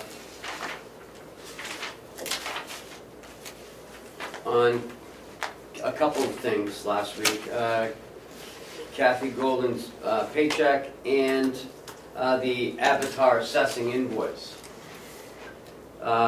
The Avatar assessing invoice includes a 15% surcharge because the most current data hasn't been sent to Avatar yet. This is because the data is supposed to be sent after the second half of tax bills and they haven't been sent out yet.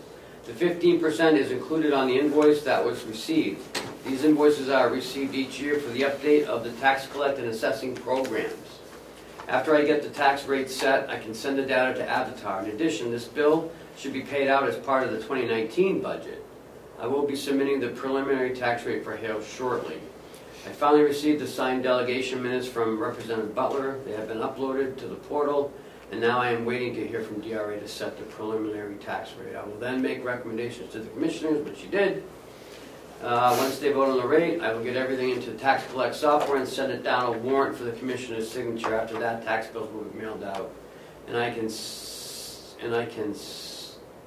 send out the current assessing data to Avatar and remove the 15% from the assessing bill for 2019. So we don't pay it until 2019? Right. Okay. So that will hold off. So the Conway elections, we talked about that last week. Hales has not paid Conway for any 2018 elections. It's my understanding, according to a letter from Lily Gilligan dated December 31st, 2015, which I have here, that Hales will be charged $1,898 per election. Prior to now, I have not received a bill for any elections from Conway. The only bill received was in 2017, was from the supervisor of the checklist, which was not paid. Hales should pay Conway, and Conway should pay their supervisors with that money. As far as ballot clerks, Hales has historically provided their own. I'm not sure what the current status is on that. The election bill from Conway covers the services provided by the following: the oversight of the election by the moderator, the certification of the election by the town clerk, and the update and maintenance of the voter checklist by the supervisor of the checklist. I've attached a letter from Lily from 2015, which I have here, which is here. It says the town has worked up a formula for Hale's location. The amount calculated is $5,695. This amount would cover the cost of 3 scheduled elections in February, September, and November. Should any further elections be required, an additional bill of $1,898 is for each election. So I'm going to forward that back up to Kathy, and we'll write out a check request and send it back down to you guys for signature. The town of Conway sent Gene Chandler a letter December 5th of this year. Dear Representative Chandler, it has taken 4 years to untangle the details of how the payment in lieu taxes paid by the Department of Interior, blah, blah, blah. It's all on the it's all on the pilot. December 5th, I believe, was the day he was no longer representative. Why does it go to Chandler? I don't know. I think he inquired. Oh, he did inquire? Okay. I think they responded to a question that he had. There's a letter from it's a copy of the letter that Town of Conway sent. And I did get an email back from Lily explaining the reasoning for the bill to Hales for the elections, and it's exactly what Kathy said. They didn't provide any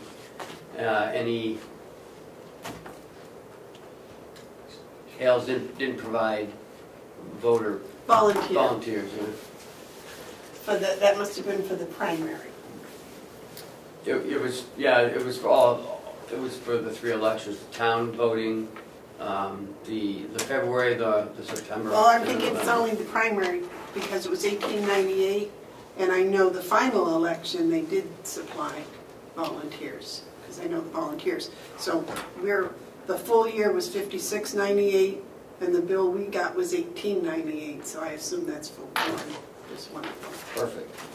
That would make perfect sense. Mark?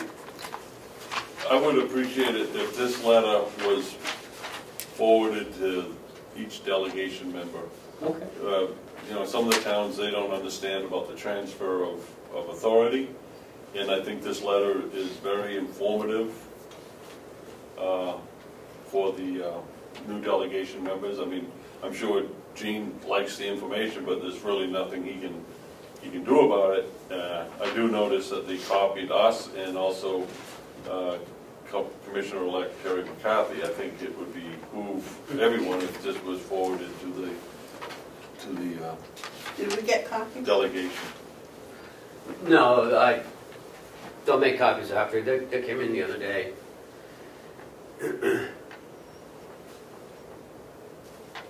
The Department of Interior stated the county should have. No, the Department of Interior did not state the county should have. That's a miss. No, they have. That's a misspelling. No, it isn't. I'm going to resubmit Kathy's paycheck. I mean, it is a paycheck. I don't know.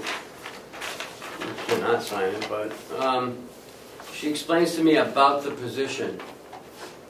99% of the duties performed for Hales location does not require the office to be open. The office hours are for the public to visit with any questions or to pay their taxes, assessing tax credits, whatever.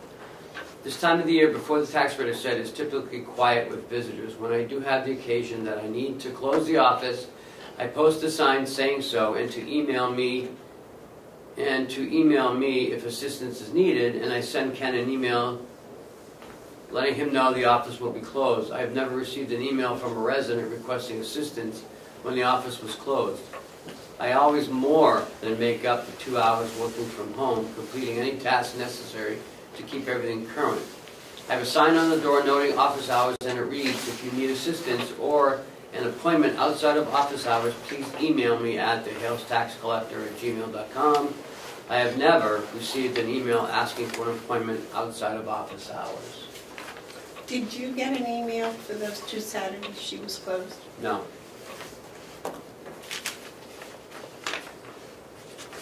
David? She does state here, though, in one of the emails,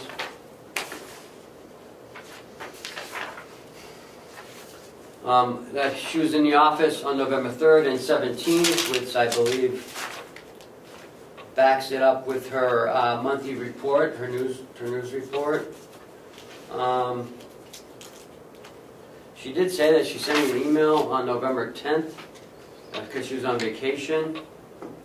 And I went away for the Thanksgiving weekend of November 24th. I made up the hours during the week. I did not hold office hours.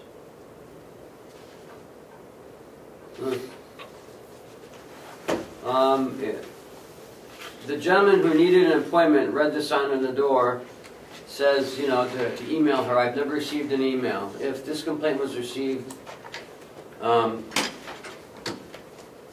regarding a veteran's credit at their new home in Hales, I replied to them with the information and conditions that must be met in order to qualify for the veteran credit. A resident did arrive at the office on Saturday, 12/1, and I explained the conditions to him, which he does not meet yet. He said he never received an email from me. I printed the email reply for him. He needs to be a New Hampshire resident for 1 year prior to the approval of the credit, which he will not be until August 24th of 19. Therefore, he will not be able to be approved until the 2020 tax year. He wanted to submit his application. I asked him to wait until he qualifies before submitting it. He said he would. Submit it anyways. You can't please everyone. Please assure the commissioners that I am putting in my time, and anyone wishing to meet with me outside of office hours has the ability to reach out by email. I have never received a request. David, you had a comment? Yes, in our contract with her, didn't we say she had to be in the office? It says office hours. Well, the difference between office I- hours and... Well, let me check. I think I have it right here. Do we have a current contract with her? No, it's on a month by month now. Because of the whole funding of the office thing. So she's on a month by month without any Yep. outlines that would be in the contract. Well, I believe it's It's still. an employment at will. But it seems to me we made made stipulations on how she was going to spend the time, and that she was going to have a random time, and then the next thing happened that the random time was random, and then people complained, so we said, yeah, we had another meeting time, but it'll have to be the same time every week or every month. The scheduled business hours shall be from 12:30 to 2:30 each Friday. Hours shall be updated and posted on the building as well as the Conway Town Hall, because that's what you wanted, Commissioner. In addition to the regular business hours, up to 2 hours of flex time monthly shall be made available to Hales location residents. But I know she did ask to change the hours, which she did, to Saturdays.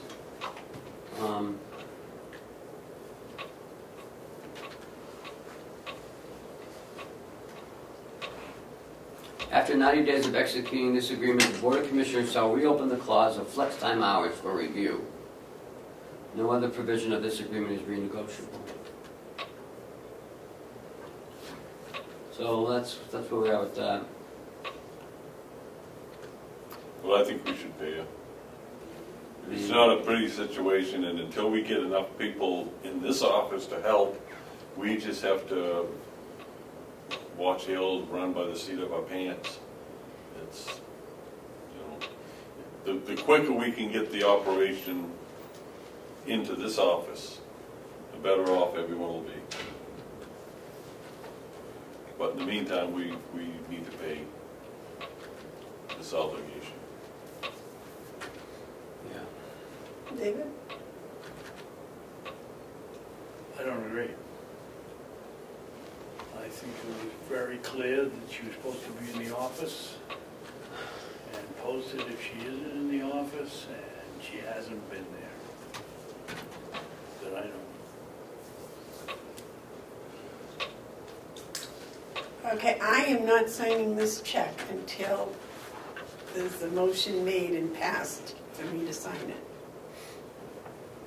Make a motion that we authorize the chairman to sign the check number 2195 in the amount of $1,000. you know. I'll second it for discussion. Discussion, motion's been made and seconded, discussion. I think that we should perhaps pay this one and send her a letter that states that we expect her to be in the office, whether she has called to be there or not, the 2 hours that she agreed to be there, and from here on in, if she isn't there, she's not going to get paid. You forget she got all paid while, I think it was this year or last year, she was in Florida for a good part, because her father was sick, and that's understandable. But we also ought to put in that letter, if you're not in at work, you're not going to get paid. Mark? Been my observation that when you have something that is structurally defective, such as our operation of Hale's location administratively, it's defective both in the law and the lack of us being able to employ enough people here to do the job, that something's going to break. And that break, I think, is the correct inefficiencies that Commissioner Babson points out. But I don't think it's necessarily should fall on the shoulders of any one individual.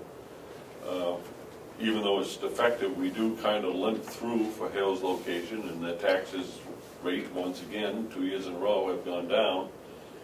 And things are getting done. It's just not the most efficient way. It's far from being, you can't even put the word efficient in the same sentence. But I think everyone's doing the best they can with all the things that are playing into it. So I don't attribute much of the fault onto the administrator. Okay, the motion's been made and seconded for the chairman to sign the check. All those in favor say aye. Aye. Aye. Those opposed? Madam Chairman? Yeah. Will we finish the discussion before we have a vote? I'm sorry, I thought you were finished. Are we going to include a note that she's to be in the office the 2 hours she agreed to be there for the 16,000 she's making, or the 12, I know, 16? It's not the motion. The motion is the pair. This month. You'd have to amend the motion. Right. Yes. Or Well, you can once amend it's voted, then come up with another one. It's an amended, either way. It's a motion's on the floor. It's subject to amendment. Well, I sort of thought that was I was doing. I'd like to amend the motion to include a statement that henceforth she has to abide by the hours we agreed on, or that she won't get paid. I'll second for discussion.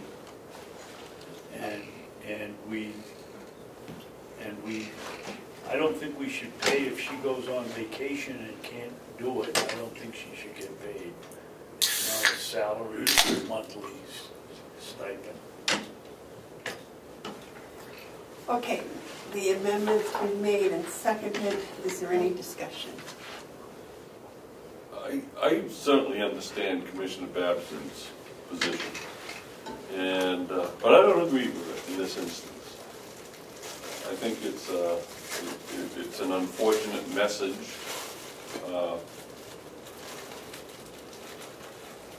That I hope will soon go away. The need of it will soon go away, because I believe the new delegation will do the right thing and staff us sufficiently so that this issue goes away. I'm not going to vote for the motion, in part of the amendment. I'm not going to vote for it. I don't believe it's necessary. I think there's resolution coming in the weeks ahead.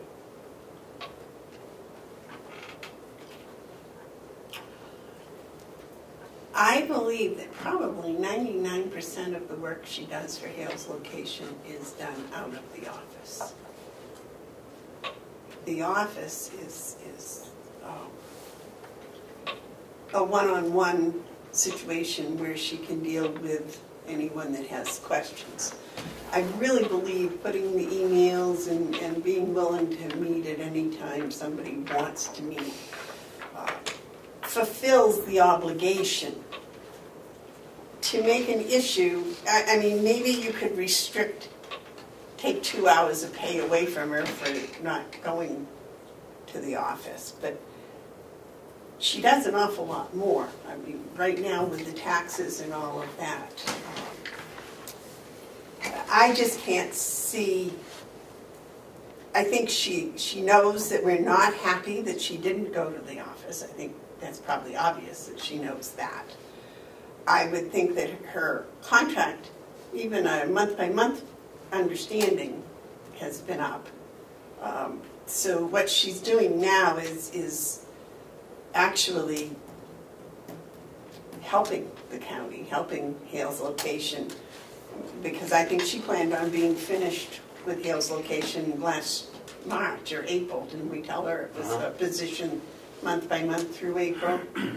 So to criticize her for, you know, this, I just can't in all right. I think, you know, she's going beyond what she had made any kind of formal agreement to.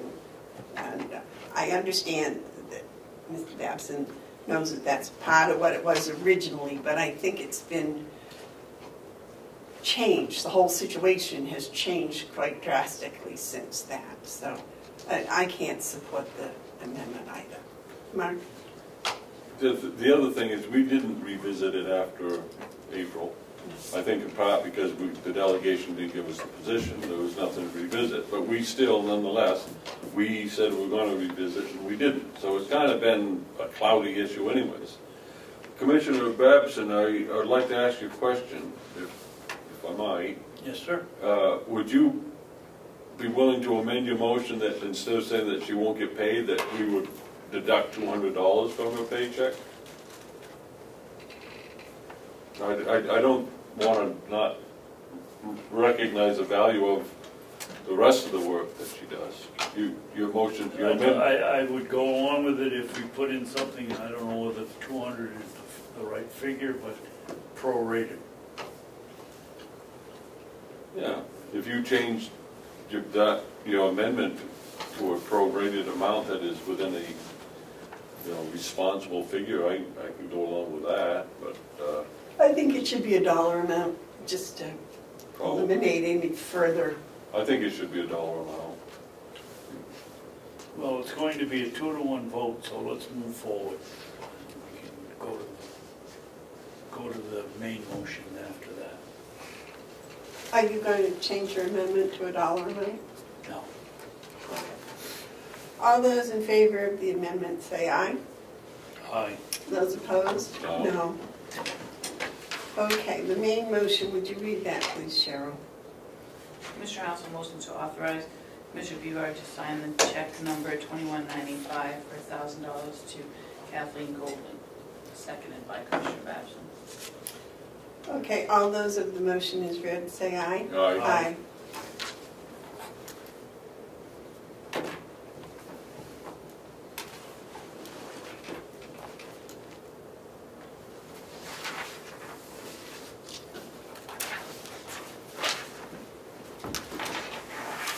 Thank you.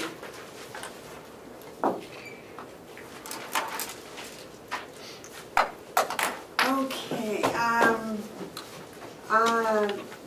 the MVC CBA contract? Yes. It was ratified by the members of the nursing home 2 weeks ago. You reviewed it last week. Are we ready to sign it? Have they signed it? No, because you haven't voted on it and it has not been funded. Oh, we can't fund it though. So would a motion to ratify contingent upon funding be in order? Yes, sir. That's what we did with this one at the currently. Yeah. All right, so moved. You want to second that? Yes. The motion's been made and seconded to ratify, contingent on funding, the agreement between the Carroll County Commissioners for the Mountain View community and the American Federation of State, County, and Municipal Employees for the March 31st, 2019 through March 31st, 2021 contract. All those in favor? We're gonna have a discussion. Discussion, Madam Chairman. I thought we had that last week, David. Could you refresh my memory if it's legal? What was the vote and how many people should there have been a vote if they all voted? I was told, or I'm taking this because we don't get direct correspondence from the union, but from what the union posted, I believe it was something in the order of 27-2 in favor. Compared to past votes, that's a high turnout. We've had votes that have been barely getting the double digits before, so this reflected a great deal of interest and support on the part of union members, comparatively speaking. And how many union members are there in the building? 70. I think there's 75? yeah, under 100. It's 72, I believe, I counted the other day. But Yep, that sounds about right. And 29 were present. They voted over a course of 2 or 3 hours, and they came in and cast their vote. There was essentially a voting. We used the conference room. They had that for 2 hours, and so it could catch people from first and second shift. You know, you'd be surprised, but that is actually a good turnout. It's a third. Is it really? It's about It's almost roughly a a half. half, almost a half. Yeah, that shows solidarity. It really does. Because people, if they were to oppose it, they would have come out a lot stronger. They'd either come out a lot stronger, or as it has been in the past, they've been disillusioned and didn't show up at all. So that they not only came out in great numbers, but the vote was overwhelming. They came out in support, right? Well, I think it myself, Madam Chairman, I think this is an excellent piece of work from both sides of negotiations. It was, you know, I monitored, I was involved in the first ones, but I quickly saw that our negotiating team is very accomplished. And so I stepped aside and let them do their work, and I'm glad I did. This is a 2-year contract. When you and I started, Commissioner Bevard, they were struggling to maintain some sort of morale because they hadn't had one for so long. And we've been able to negotiate 3 contracts with them. One, the delegation didn't fund at all. The second one, they finally got around to funding 2 months after they ratified. This one, I believe, will go a lot smoother because we get their ratification and funding by April. Oh, yeah, by the absolutely. beginning of the contract. I think this is something that you should put a gold star beside everyone. I think we should take satisfaction in this agreement as well. Any further discussion? David? Just one small technicality. It's March 31st, that's the day the budget has to be signed, correct? Mm-hmm. I'll be presenting this to the delegation at the meeting in January. And why shouldn't this read April 1st, 2019 through March 31st, 2021? Because that's how they I think Commissioner Babson's correct, but I don't think it's going to be something that we want to hold it up for to change, but just a note. Because on that one day, you're going to have 2 contracts. That's right. At 2 different rates. I'll let Chris know. For that one day. Yep. You know, there's a process called enrollment where you can make that change without having to go back for a revote. If you get a union to agree to it, you can just enroll that and you make that change. Okay. You'll just have to make a note in the record someplace that, or maybe bring a motion in to say, by enrollment, we change the date. Okay. I think that's the process of Robert's rules and law. It's supposed to be April 1st. I'm sorry, I didn't catch that. Good eyes, Commissioner Babson. I didn't see that either. Yeah. cheap. That's why you get the big bucks. That's why you get paid more than Bevard and I. I let him know that today, actually this morning. What was that this morning? That was this morning. What's that? That he makes more than Well, he just earned the more. He's- Right? yeah. My check. at least for the next 2 weeks. I have to get 2 envelopes, I get so much more. Are there any more discussions on this issue, on this motion?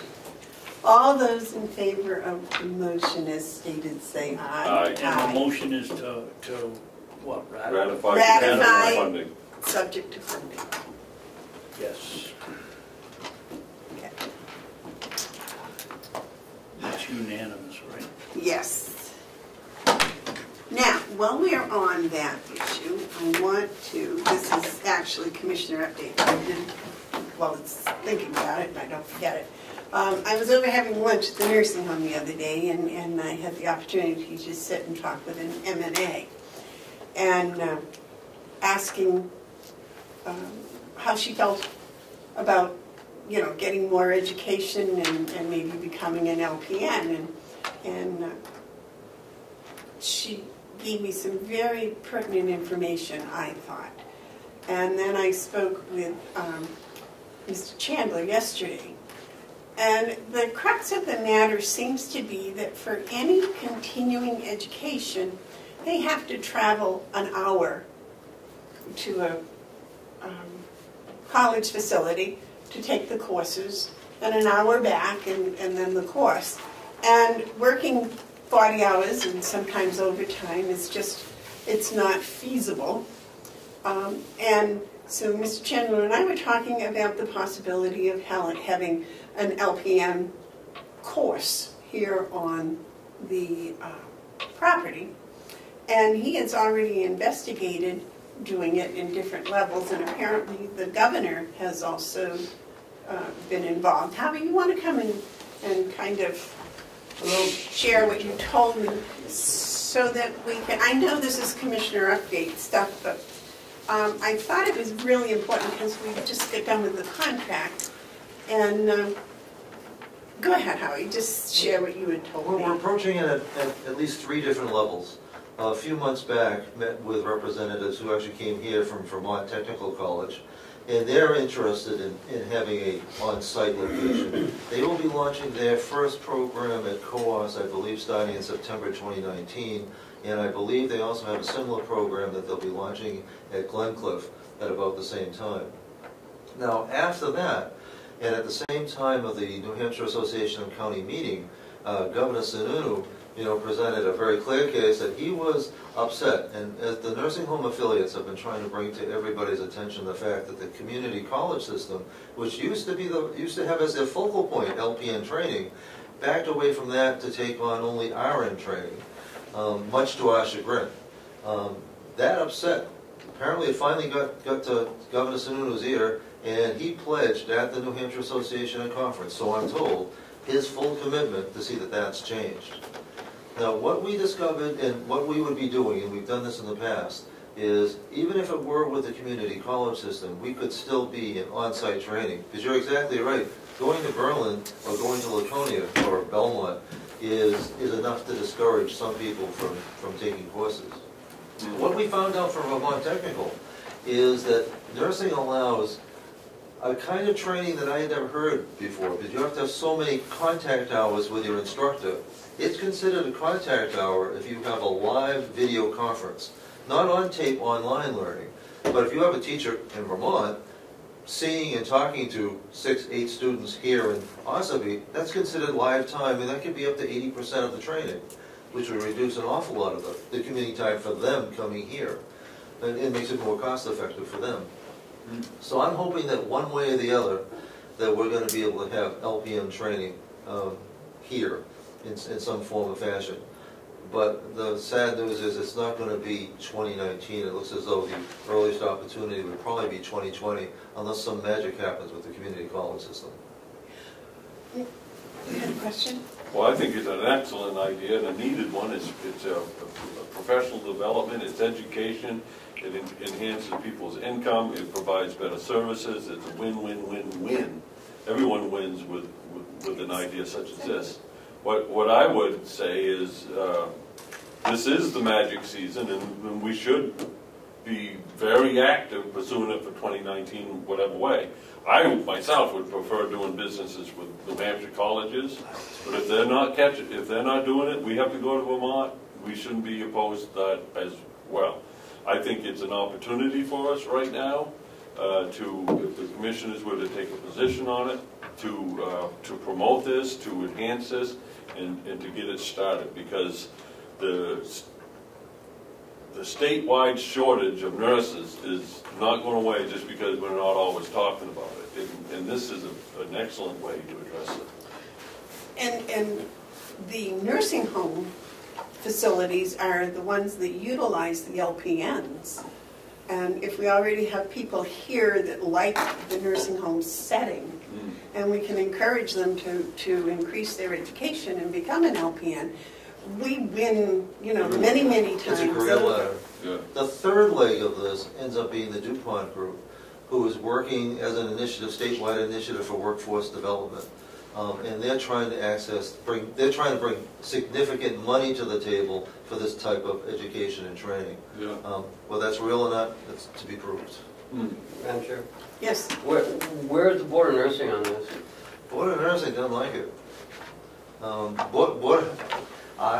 if we have an LPN class and they don't accept their license, Well, that's why you get the governor.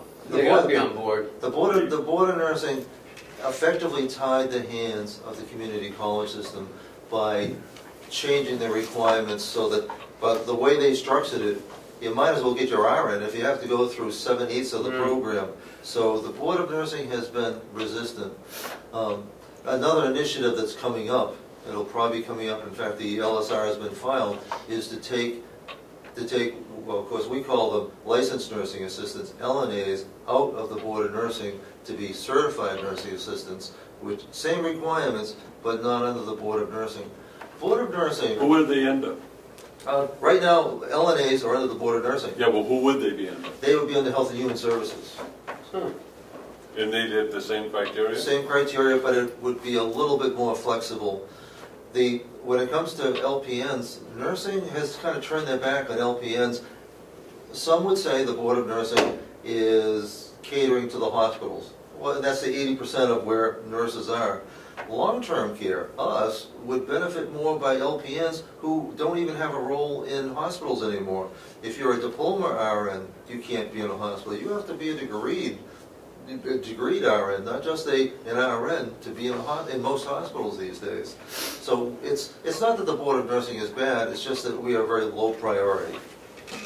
Now, what can we as commissioners do to help you to get some of this education here on our complex? Well, I'm hoping to see what comes, what comes out of the new legislation in terms of what the governor is going to do. So there could come a time, I hope soon, in the first quarter 2019, where we're going to be able to launch support for any initiatives that he puts forward relative to the community college system. I think that's I would much rather go to the community college system.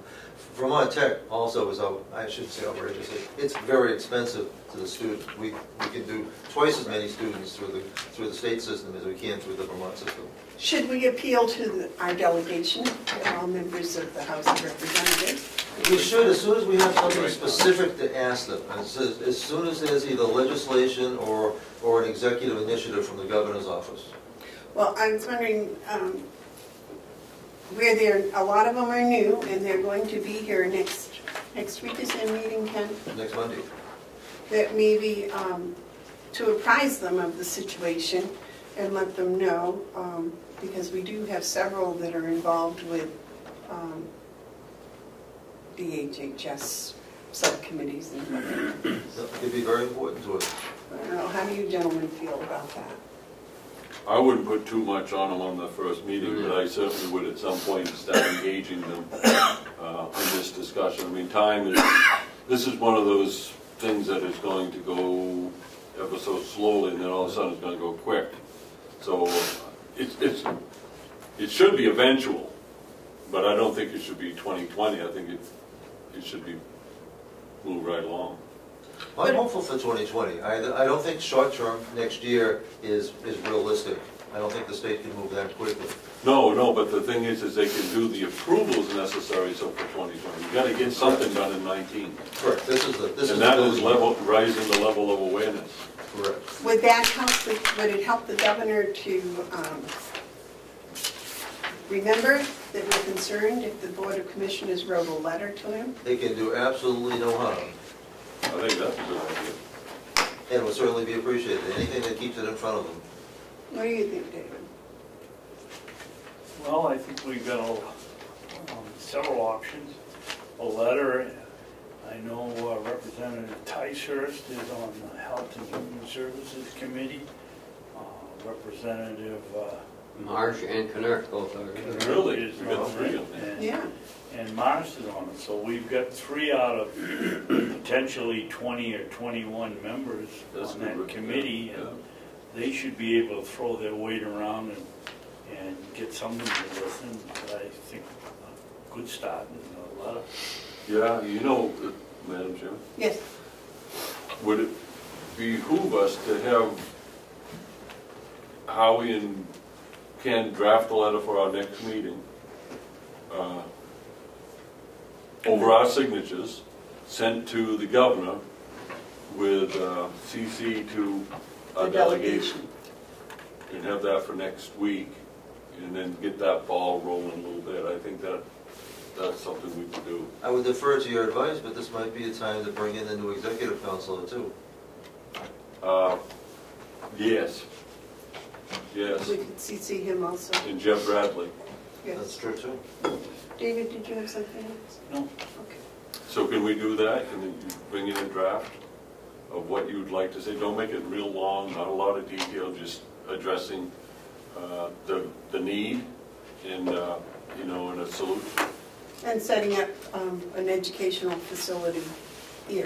Try to put it on a single page, Definitely. list all the CC by name, not just the delegation, list them who they are. And a single page, how is 8 by 11? That's with big print. Well, it's actually 8.5 by 8 and a 11. half. Well, I was hoping if we shrink it. Shorter. And I think the tone should be one of positive options moving forward. Well, and I didn't know, this M&A that I spoke with seemed, very open, and I'm sure that she's probably, representative of many of them over there that would be, because it's my understanding to be an M&A, you have to take courses after an LPN, and so she, that made me think that she would be interested. M&A comes after LNA. Right. I mean LNA, that's what I meant, LNA, I'm sorry. But the logical I next step misspoke. would be LPN. So, well, I thank you very much, and I thank you both gentlemen for your indulgence in letting me go off the agenda. If we're all set with that, we can now go back on the agenda for Dr. Khanna's contract, which is what I believe you were here for anyways, and we kind of kidnapped you off that spot. That is quite all right. What we tried to work into all our contracts, new and renewed, and what you'll see here, this is essentially a 5-year agreement. It's a 5-year price guarantee agreement, because at the end, you'll see that what we've worked in is a 30-day out, no fault out. So while we can get out of it with 30 days notice, he's being locked in to a price, which happens to be the same price that it was in the last contract, going forward for 5 years. So it's a good and fair thing for the county. The cost has not gone up, and the contract guarantees that it won't go up for 5 years. But yet, if we choose to, we can get out of it if we found that we could get a better deal. There is one change you should do on page 2, down to compensation. Said payment shall be made monthly commencing on January 1st, 2018. I believe that should be 2019. Good catch. You guys are right on the ball Other than today that, with the It's the numbers. same as it's always been. Yeah, no, he's fixed the, Did we get a copy of that contract? Yeah. Yes. Looks like that. It's dental services. yeah, under item 1 term, he corrected, he did catch it there, but he didn't on number 4.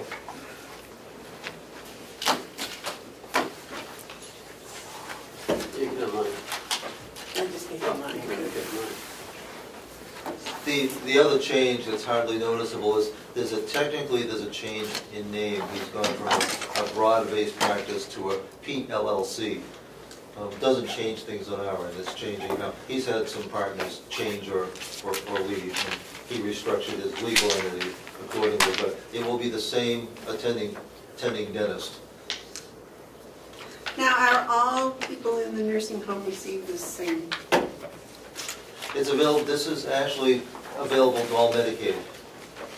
The skilled dental care is handled differently, And so it's private. and private pay as well. Oh, so this is Medicaid. This is Medicaid. Ken, did you give me the one that I need to sign? Yeah, because I made that change on page 2. Okay. Okay, I think, wait a minute. No, mine's got his signature on it, so. I don't even know if I'm really supposed to sign this, but we need a motion to accept the contract.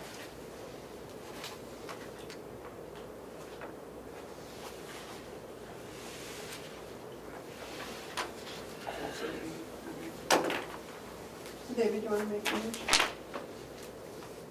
So moved. Second?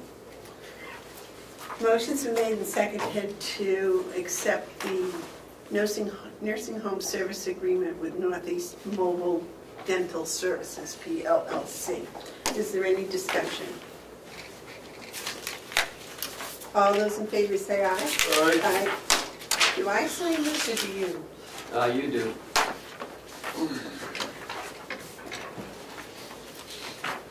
Uh-oh.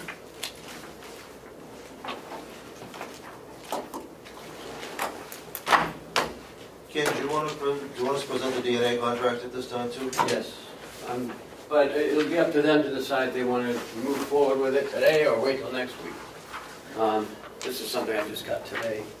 But it's just adding on another agency. We have 3 or 4 agencies that we're currently providing now. Here's the one that's... Oh, thank you. You keep the house. It's to give Lori another agency to draw on. Whether we'll actually use them or not will depend on availability. It's under exactly the same terms. And while you'll see that it's a renewing contract, it also has a 30-day out. So it's not binding upon. What I like about this, though, is on page 10, their rates are quite a bit lower, actually. So moved. Have we ever dealt with them before? No, this would be new.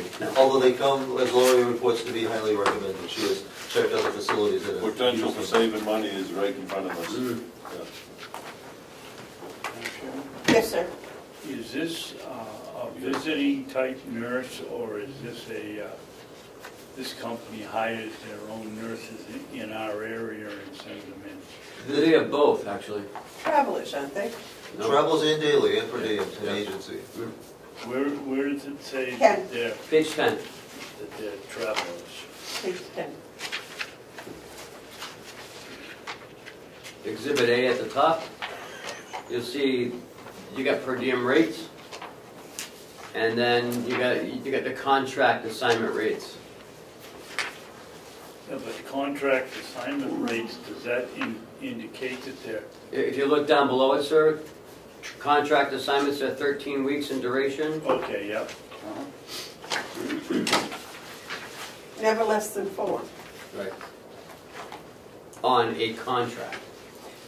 Now, when it says it encompass all costs, does that mean we pay for their lodging? No, No. it means they do. That also, in how they do that, you'll notice that on Exhibit A, the contract assignment rates are higher because they're incurring the additional costs.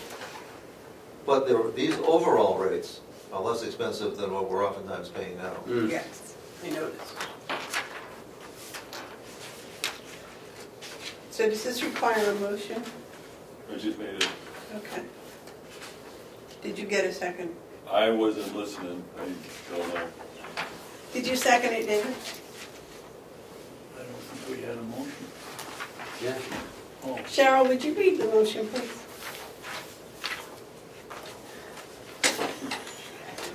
Oh, I've got it. I said, what I like about this contract is their rates are lower than what we paid, and then I heard So, some moved. right, okay, so I'll make it more formal. Ladies and gentlemen, boys and girls, I'm happy to report in this moment We can turn the heat up, please. that we approved the medical staffing agreement with Dedicated Nursing Services of Delmont, Pennsylvania, dated and signed. Am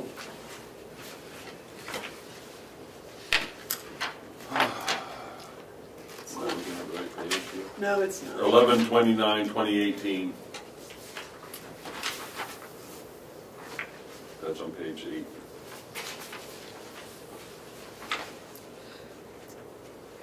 Is that the end of your motion? It is, I think I'll it's second it.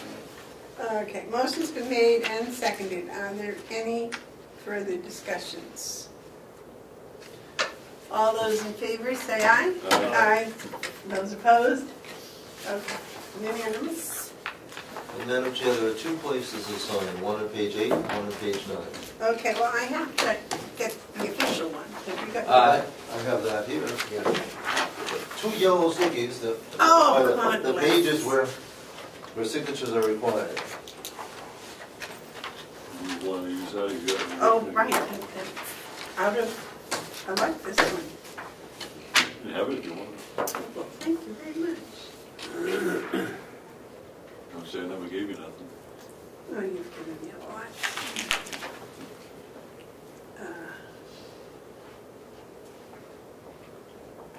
And today is the 13th, I guess. Jeez, I don't know why I can't remember that. Age. No, it's 13. I don't know. It's a holy number. Is this the client, I guess?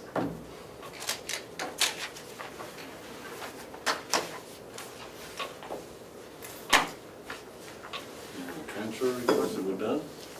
Almost, I got my updates, there's some stuff you gotta check out. Yes. No commissioner did for me. I already took all my time. Okay. Bob's turning up now. Thank you.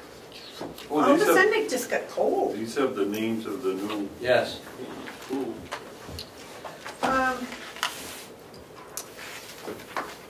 Is there anything else for Howie? Yes, these line item requests are from the nursing home.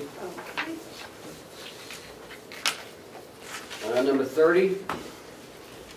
Go ahead, Howard. Okay, now, I don't have the number. Okay, it's these, you're requesting $200. Salary administration? Yep. And that is from salary administration to go to overtime administration. This is to cover unexpected time. It's all within budget, so this isn't going over the budget, but a reallocation within the salary lines of administration to cover overtime incurred by employee relations, employee resources. Sometimes problems happen on Friday afternoons, and there's no way around that. I got a pink one. Move that we approve the transfer request number 30.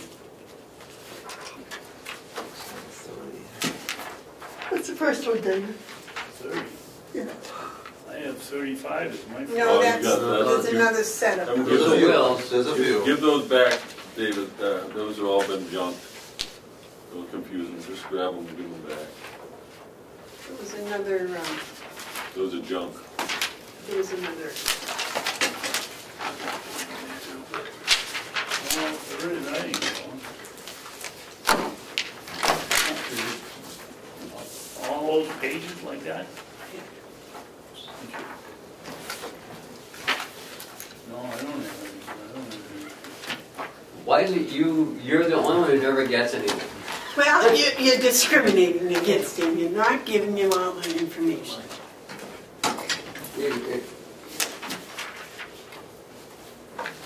That's the official one. This is the, That's this is the the same. official. Yes, May I ask a question? certainly. Why, what do you want, to give me an eye test when you're done? Yeah, I think I should because I know I gave you a pack. You did. They came all stapled together, there's a So I think I'm mandatory. There's a pin right there. I guess I'd have to ask why we're wasting our time doing this transfer when we're allowed to transfer up to $1,000. This is 200. In any one time. The accumulated. Right, the accumulated, and we've transferred in administration prior to this.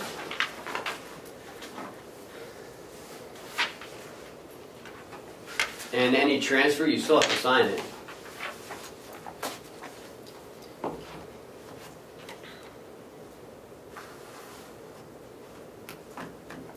So the motion's been made and we're waiting for a second. I'll say. All those in favor say aye. Aye. Those opposed?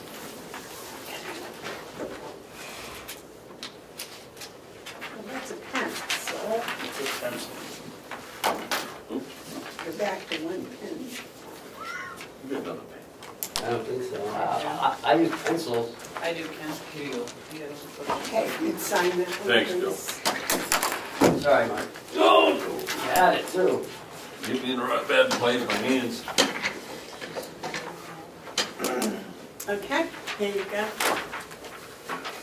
Next is number 31, So moved. and that's the salary from dietary to dietary consultant. The reason for this is relatively modest. It's $500, and there's more than enough money, certainly in dietary, for it. When we converted the point click here, it was an opportunity for our dietary consultant to go through, update, review, and bring everything into what is then an entirely new format. So a few more hours, in this case, about 10 more hours were required to do that than we originally budgeted for. Yes. And that is from salary and dietary to dietary consultant. Okay, that was moved. Yes, David? We have a motion yet? Yes, we do. You want a second it for discussion? I'll second it for discussion. All right, Yeah. discussion did you have? Holly, does this person have an office over in home? No, she does not. How do we know that, every week we get an invoice from her? How do we know how many hours she's putting in on this job? Oh, the nice part is, without an office, Lisa Garcia is very conspicuous. So she shows up and she's virtually out in the open the whole time. She enters things into the MDS sheet because that has to be documented on swallowing. If they're on a puree diet, if they're on solid food, if they're on a restrictive diet, it's all documented in the point click here. And that's before she works with supervising the menus, diets, and everything else with Chris. But this is all contact hours. This isn't being done from her office in Laconia. This is feet on the ground. Howie, what's you tell them about the state award she just got? She just got recognized as registered dietitian. The state. She's the sole person in the state. And I have to admit, I don't know all the details because it just came out in the paper this week. But she got recognized by her credentialing association as being distinguished in New Hampshire. So she's actually excellent. She's very much in tune with our culture of, yes, we want to have therapeutic diets, but we don't want to punish our residents with therapeutic diets. We're not trying to punish them for being old. So she balances the need for people to make exceptions with the need to put good options in front of them. Okay. All right, the motion's been made and seconded. All those in favor say aye. Aye. Aye. Next one Next again. is 32, medical supplies and services into equipment repair and maintenance. And this is a request of $300 to put, our medical supplies has run a little higher than expected, but our equipment repair has run less. Well, actually, it's just the opposite. Our equipment repair has run a little higher and is in need of money, $300, but all within the same family, as it were. Want to make a motion? We make a motion, we approve request number 32. Second. Is there any discussion? All those in favor say aye. Aye. Next is 33. I passed it before I even read it. Retirement. Salary recreation, $31.50 to retirement. This is really to correct a budgeting error. That's $3,150, you know, that should have been put into the, you know, should have been put into retirement and wasn't. We had a couple of retirements, and I think it really comes down to is that we under budgeted the retirement component. I'll make a motion, we approve request number 33 for money from salary recreation to retirement. Second. Is there any discussion? All those in favor say aye. Aye. Aye.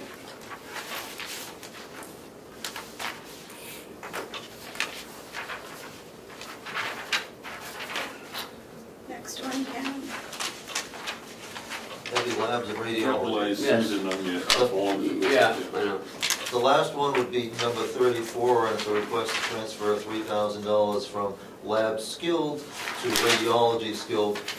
In a given year, not only do we not know how many skilled people are going to come in, we don't really have a good idea of who's going to need radiology and who's going to need labs. So this is just a rebalancing again between family, as it were. I'll make a motion, we accept request, transfer request number 34, taking $3,000 from lab skilled and putting it into radiology skills. Second. Is there any discussion? All those in favor of the motion as stated say aye. Aye. Ken, would this be appropriate time for you to make a last request? The gift card? No. That's going in the non-public. We have a non-public for Yes. this.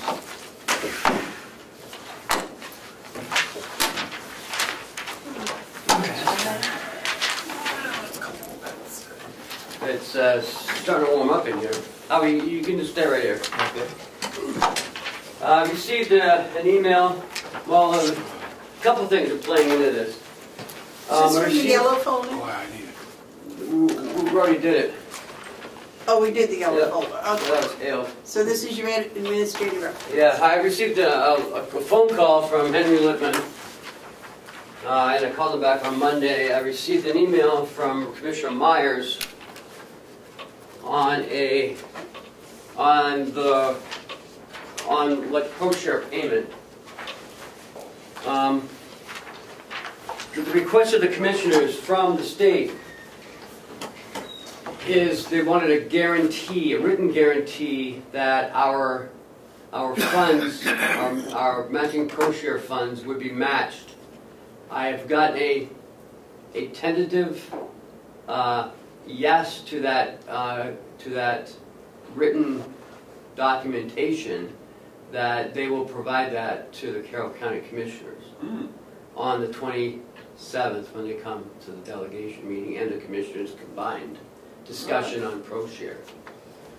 Also, I don't know how they're going to do it, and I'm very optimistic but cautious, that they're going to provide a guarantee that the IDNs will give the money to the Carroll County IDN recipients, Not COAS or Grafton.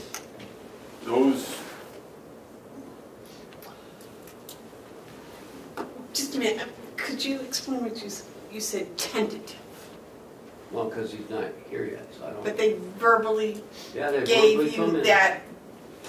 I told him what was needed, and he said that they could and will provide that on the 27th. Would have been nice if they'd given it to us earlier, but that's fine. Mark? Well, but late is better than never. I think that's very encouraging news, because what it does is it if it pans out, it leverages two things for our county. One, it doubles the amount of money that we can make available to the IDN, which aligns ourselves with the delegation, at least the previous delegation. And it also gives us the ability to make sure that our money and the matching money is allocated to Carroll County and not the bigger pool. I would have no objection at that point, because that puts money into the hands of people who are doing great work. I guess there would be one objection, and that is who decides who gets the money.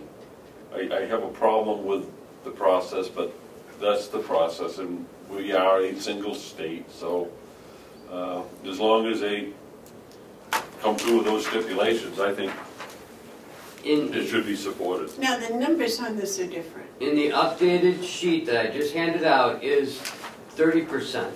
Remember, it was 99%, Yeah. then it was 60%, then it was 50%. Now it's 30%. If we hang out a little longer, it'll be 10%. Is this money that we're giving back? Yes, 30% we're giving back. Okay. And what is down at the column where it says incremental NFQA,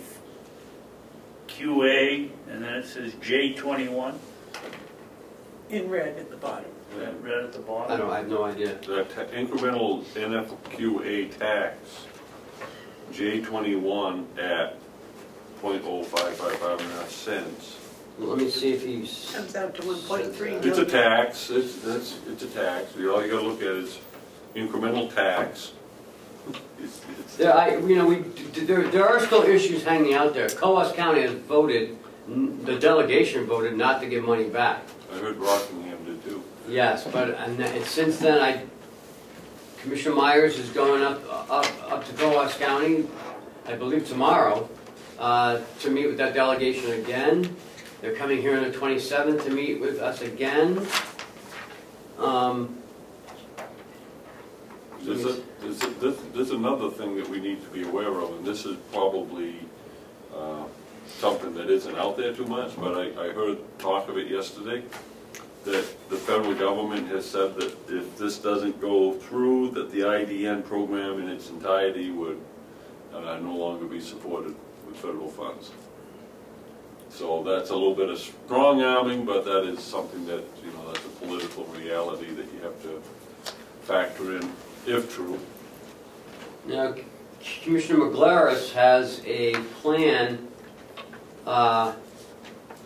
moving the counties forward in 2020. He discussed it with me in great detail on Tuesday. He was supposed to talk to you guys yesterday, but things just got, everyone bolted out of there pretty quick. So they're in the next 2 years they're gonna try to have the counties run VAS and the IDNs, like we had talked about recently. Yeah. Then we would decide where the money went, and we'd have partnerships with VNA, homemakers, RSVP.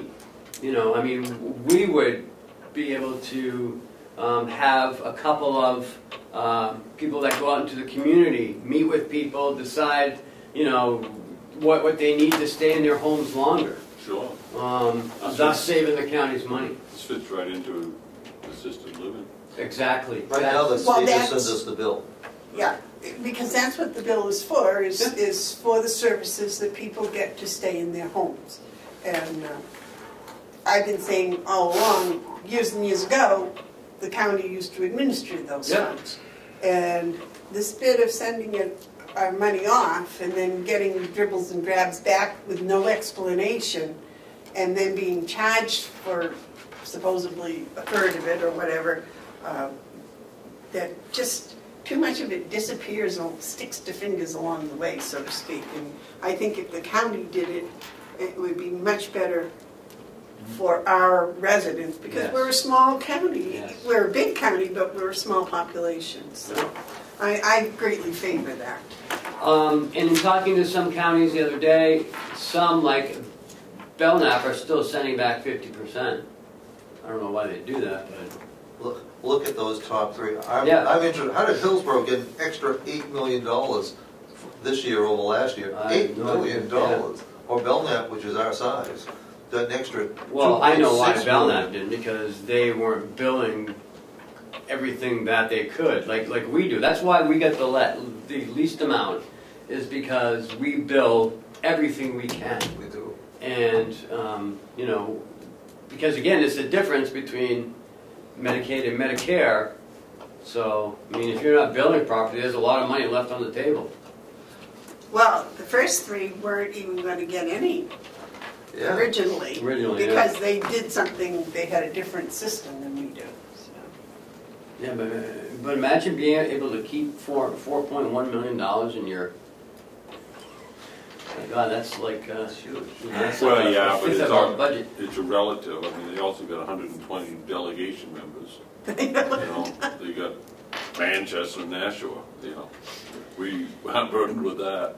Yesterday, when we were in Rockingham, I sat in at their delegation meeting, 99 representatives, and their motions were like the best I've ever heard. You know, coordinating with the current RSA that applies to the motion. It was really very, very, very nice, but 99 people in one room, it gets to be kind of... The bigger you are, the more you have to adhere to rules, parliamentary rules. It's just the way it is. You get 99 people in the room, you got to have order. And you have to have rules of order. Yeah. You know, you get 3 of us, I mean, imagine us times 30. You'd want to have some rules. It's huge. So they are coming on the 27th to discuss this. If they give us the guarantees, I guess on the 28th, you guys will be making some sort of a decision. Well, Maybe, I I don't know. hope it. the problem we have is, doesn't the delegation don't we have to make the decision before the delegation? No. They've already appropriated the money, They've so we're all set with that. appropriated the money. I truly hope that your interpretation of their words is correct. But I have to say this because we have been listening and looking at numbers and figures for quite a while now, and every time I get a new one, it's different. The story's different, something's different, but if we could get something in writing that was permanent and signed, I would think that would be very, very good. And I then would reconsider, certainly, my vote. Mark? Well, and I would reconsider mine, and actually I'd be eager to if we get the support that we needed. I remember the last time that Commissioner Myers was here, he mentioned the urgency, or seemed to mention that there was an urgency to be done in 2018. And I'm not certain why, but he did say that that we were looking to have it done in 2018. I don't know what that means, but this would work for that. If they could come up with those documents, that'd be great. Okay. Any other administrative Yes. updates? Co-share. Deed revenue for November. Looks pretty darn good. Pretty good. E-revenue? Deed revenue. Oh, deed. Although I don't think she'll make the 120,000 by the end of the month, but she's a lot closer than Wow. what we anticipated her to be. That says a lot of good things about the economy.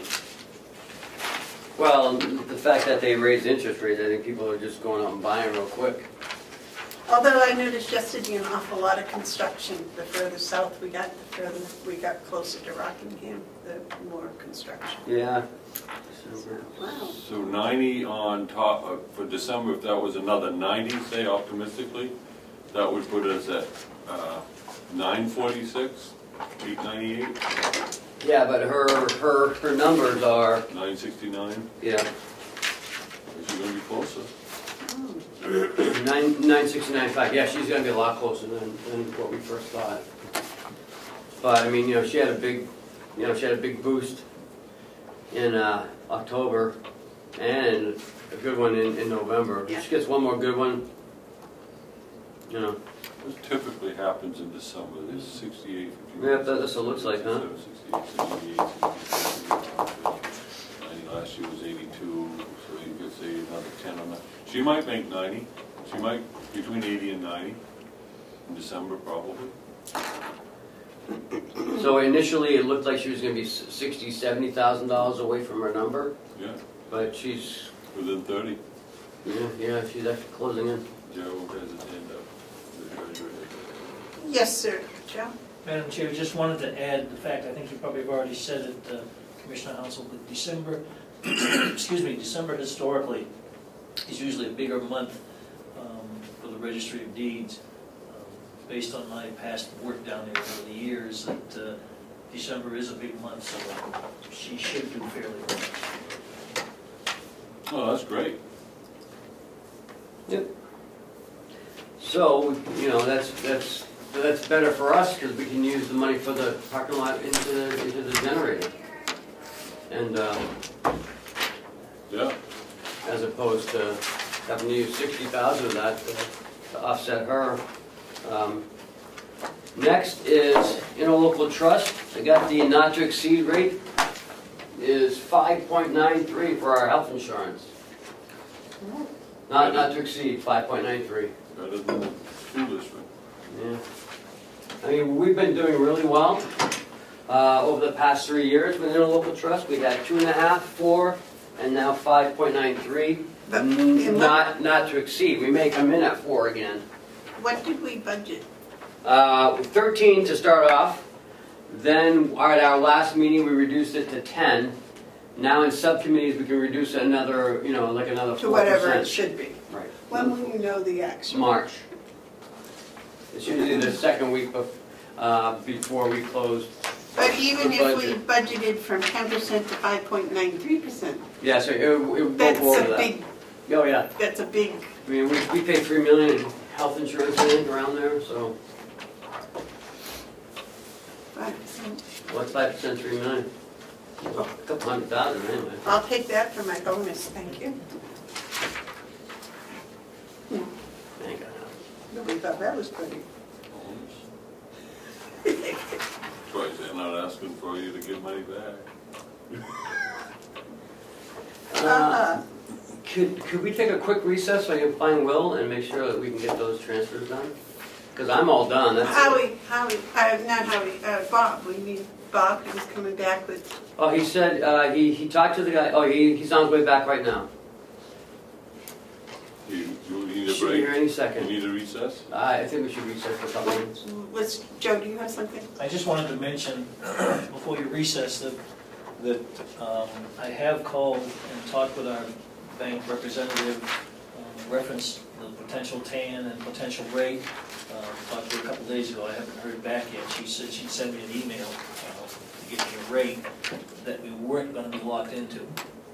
I also put calls out to Belknap, Coos, and Grafton counties as to how they handle the situation every year when you start the year without an approved budget and so forth. And so we're operating under, well, we've always done it that way. Interesting enough, I did talk with Lori Sharp today. She called me back this morning. And Belknap does pretty much the same thing. In fact, their commissioners discussed this last night, I think it was. And she expects the delegation is going to meet, their delegation I think is going to meet tomorrow, she said, and she's pretty sure they're going to hear more about that. But they do the same thing, they operate with nothing, so to speak. So if that is the case, then I'm going to request of the delegation and the commissioners a, I can't think of the term. Continuing resolution? Continuing Yes. resolution, thank you. Continuing resolution. So until the time as the budget and so forth is passed. I have talked to a couple of the delegation members, and there may be some movement in Concord to to update the RSAs to help with this problem. So I just wanted to make everybody aware of that. So we should ask for a continuing resolution to operate under 2018 budget Right. until the 2019 budget Correct. is. Okay. Now, is that, do you request that or do the commissioners? Well, I'm going to request it of, excuse me, of both entities. Well, why don't you make the request to the commissioners right now? Okay. And we can do that, and then when they come on the 27th, they can follow up and do the second half on. Okay. I hadn't planned to do that this morning, or otherwise I would have had something in writing for you, but I think it is appropriate, and I will request a continuing resolution of the commissioners to operate Carroll County through the first quarter of 2019, or until such time prior to that that the delegation approves the budget. So moved. I'll second that. Is there any discussion? I'm just thinking if the budget doesn't get approved by March 31st, with what Joe says, we'll be out of money. Yeah. No. If it's not approved by the 31st, we go The back to commission last will year's go back budget. to No, the commissioner's proposed budget becomes the budget. Yes. That's what My I was point, getting. if I may, is I'd like to encourage the delegation to move that budget approval process along much quicker than it has been. That would be good, wouldn't it? That'd be great. And I've talked to a few of them about this. And I think that from what I've heard, that they're inclined to streamline the number of times they meet. And that would effectively do that. But for the motion at hand, what we're going to do is have a continuing resolution, which is authority to spend money until April 1st. And it doesn't matter for the purpose of spending money whether the delegation passes their budget or if the commissioner's estimate becomes a budget. One way or the other, we're going to have authority to spend money. Yes. But we have to stay within the 2018 budget. For the first 3 months. Yes. Well, I mean, we don't have to, it all depends what they're doing. Oh, well, yeah. No, I suppose if not, because we can always borrow from the end when we find. I think we could postpone any major issues until. That's what we normally do. Yes. Yeah. Okay.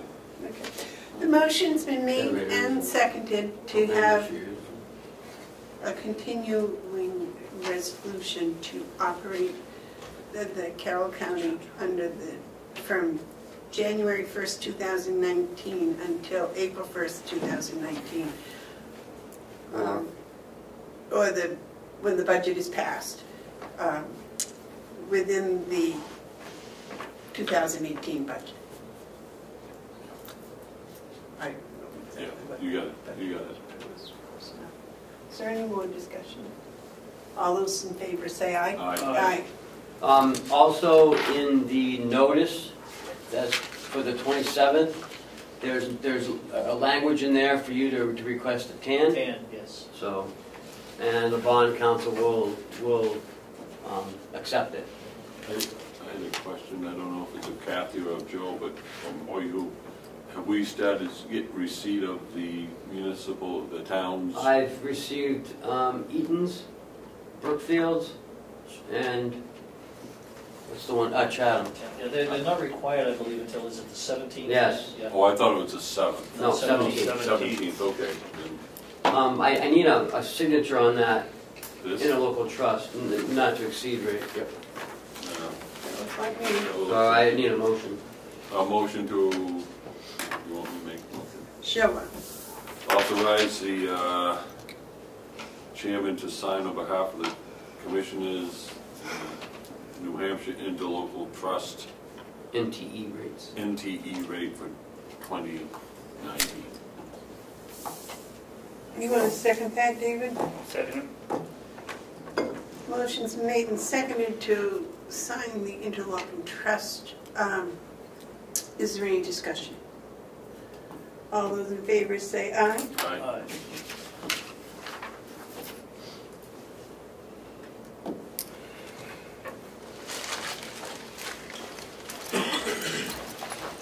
Bobby came back to see us. I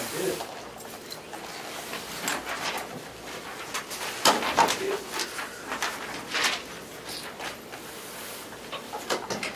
Thank you. As requested, I made a phone call to One Source Security and asked him to review his proposal and give him the opportunity to withdraw. I did tell him that it was not a negotiation, it was either his price or he was going to withdraw. And he said, thank you for the opportunity, and he did that. He got back to me and presented me with this email that I just forwarded to you, that he is indeed honoring his quote, and would like to move forward if the commissioners would allow. So we need to motion off the table? Yes. I'll make a motion to move from the table the motion to approve. Second. All those in favor of taking it off the table, say aye. Aye. Aye. And we did discuss, I gave him all the numbers. Yep. Yep. So now it's off the table, we can move on the, Cheryl, would you go back and read the motion so as to refresh everybody? the person who did the other thing. Yeah, it was my first sentence. Oh, this one. Right. Okay, Commissioner Babson motion to award the bid for the cameras to One Source of Merrimack, not to exceed $20,778.44, seconded by Commissioner Hounsell. How many cents did you have? 44? 34. It says here 34. 34. Okay, I didn't have that paperwork. Yeah. Is there any further discussion? Save this email. All those in favor say aye. Aye. Aye. Thank you, Bob. Thank you, yes. Good job. Thank you. On the front page, they're looking for an initial, an acceptance, and then on the back page, they're looking for a signature, which is signed by them. Gotcha.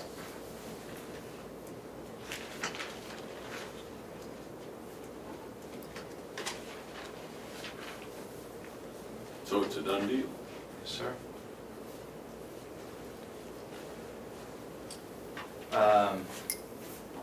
Just a piece of information. This room here is going to have 2 cameras in it. One here and one there, looking at each other. And I'm going to be installing a switch on the wall above the light switch, so the power to those cameras can be cut off by Ken or whoever during a non-public session. Wait, what? Wait a minute, hold on. You have a non-public session. Where are the cameras? Do they just go over to dispatch, that's it? Yeah, they do. But Good. you have the option to turn it off if you want. Thank you. I didn't fill in the billing address with my address. You wanna find something that'll keep you mindful of that. Oh, when I turn on the sound machine, I'll just flip the switch. We're all set? Yeah, I'm Can you good. do lens covers too, on some of these? I don't trust technology. You know, you can flip a switch, that doesn't mean they're off. I suppose. They only go to one place. Yeah, they only go to the Who cares? Babson Sheriff's. That's what we say, but there's internets and cell towers and all kinds of things. Of late, I've been reading about privacy invasions that Yeah. people have, like if they get that Lexus thing, Lexus turn the lights off or whatever. Everyone can hear that. And if you're having private conversations, and that thing can pick it up and send it across the internet. Those people that got killed in Farmington were recorded on Lexus. That's how they found out who did it. No audio. Can you pass those? There is, Oh, what do I do here? and there is no audio on these, in the system at Oh, all. there It's isn't? just No audio. Anywhere, it's just video. How long is it, are they going to store the video? Depends on how much, at least 30 days. Maybe more depending on how much is actually collected and how we set it up. If you set it up for continual run, you don't have as much memory. If you set it up for motion, you have a lot more memory. I don't know. So There this should room will be cameras set in up here. for motion, right? I don't think so. I don't think there should be cameras in this. Well, room. that's up to you. No, I'm just thinking out loud. Yeah. You know, there's a limit to how much privacy invasion that we. We're going to have a design meeting, which is going to include all the department heads of the individual departments and Ken, and we're going to come up with precise placement. My work involved a count and a concept. It's going to be fine-tuned before the construction starts. I would, I'm not gonna be here, so I would, if I was here, I would really push not to have cameras in this room as a commissioner.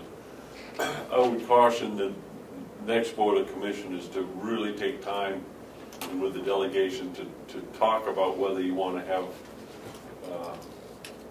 those cameras in this room. You know, there's a lot of stuff we talk about that is confidential. And it's easy to say, oh, I forget to hit the switch. David, you got a comment? No, I can tell you unequivocally, right now, I will not vote to have cameras in this room. I wouldn't if I was you. System isn't built yet, that's your decision. Well, I think we mine, have I enough know. with, I think we have enough with John coming in with his camera every week. But that wouldn't take care of somebody coming in and doing something There's more- wrong in the room when no one's here. There's more of a chance of me getting killed driving my car Or downstairs in the business office. or than it is- downstairs the business office than it's gonna happen here. And if they wanna come in and steal an old picture or a map, I'll bet you we can see them walking out the door. My concern was just interaction, public interaction, that's all. But, I think we should just postpone this discussion. It hasn't even started yet. yeah. So let's wait until you get to your design stage and then we'll Yeah. meet and decide. Okay. So now at least we can think about it, Yeah, however you want to see it, but it's going to be several weeks, so. I'll be gone, so it's not my issue. Last week you had me, wanted me to write a letter to the county attorney's office, so I did. Oh, yeah, give me a second. I was able to finish it this morning.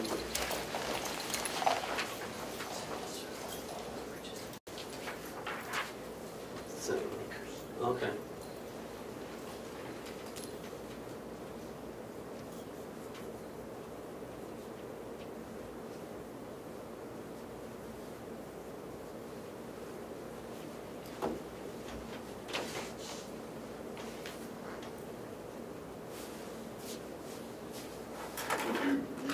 You got a word here spelled wrong. Which one? Second paragraph, right, last sentence, you didn't know that the trail should be trial. Ah, is that? You know, I changed it, yeah, it sounded like that. but I wonder if there's a second one. Well, apparently there is. Huh. What the heck? Okay, yeah. Where is the second one? Right, on the last sentence, in the second paragraph. Oh, yeah. There's trial 4 times, and we changed it on, Yeah, because I had missed it on the trial above it. Yeah. Yeah, that was trail, so I changed that one, but I guess we didn't see that one. Yeah, I think that's a good letter and a necessary letter. Well, I'm not a victim. Sure you are. No, I'm not. I refuse to County be. was. Besides, Jason said he was notified, he participated in a couple of them. no, he didn't. I He did said what I was told. No, that he you had said about. that he, That was in non-public, so I would caution you not to speak too much That's a about good it. point. Good point. But I would like to talk about it if we need to in non-public, but I think it's a good letter. So do I. well, I think it's inaccurate. It's But I totally think- accurate. Well, let's go into non-public. No, Can because I we already, go into non-public under RSA, whatever it will be, to talk about a personnel or legal thing? well, we gotta go to non-public anyways, right? No, but we have to state the reason in Get session. us to give the reason, Madam Chairman. But I don't know if this goes under non-public for her. There's no RSA that actually covers the county attorney. Madam Chairman, I think we need to go into non-public so I can voice my concern. We had an employee come in. Oh, you're right.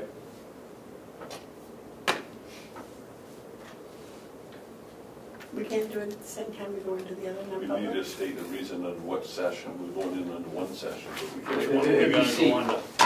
Probably C. C? Adverse. adverse yeah, reputation. yeah. I'll make a motion that we go into non-public. No, this isn't about a reputation. Yes, it will be. Let's just go into it and. Can the man finish his motion without being interrupted? Could I finish, Madam Chairman? Yeah, but reputation doesn't have anything to do with it. Whoa, excuse me. He's in the mode of making a motion. He shouldn't be interrupted. I'll make a motion, again, to go into non-public under RSA 91A, :3, paragraph 2, parentheses, little a, the compensation of any public employee. That's session 1. Session 2 is under RSA A:3, Roman 2, parentheses, little c, matters which if discussed in public would likely affect adversely the reputation of any person other than the member of the public body unless such person requests an open meeting. This exemption shall extend to include any application for assistance or tax abatement or waiver of a fee, fine, or other levy if based on inability to pay or poverty of the applicant. Second. Roll call. Commissioner Hounsell, Yes. Commissioner Babson, Yes. Commissioner Bevard. Yes.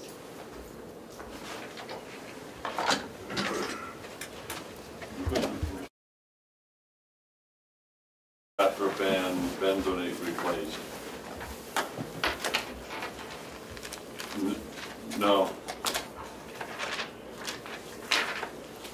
Yeah, I haven't been taking that for some time. Maybe you should have. Right.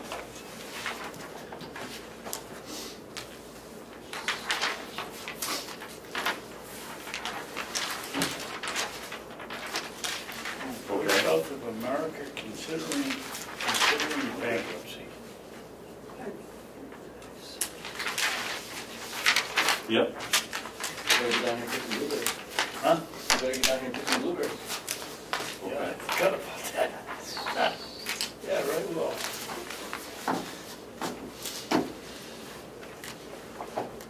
Okay.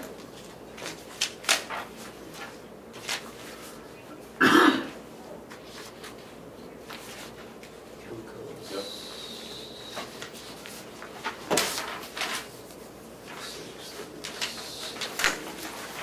Okay.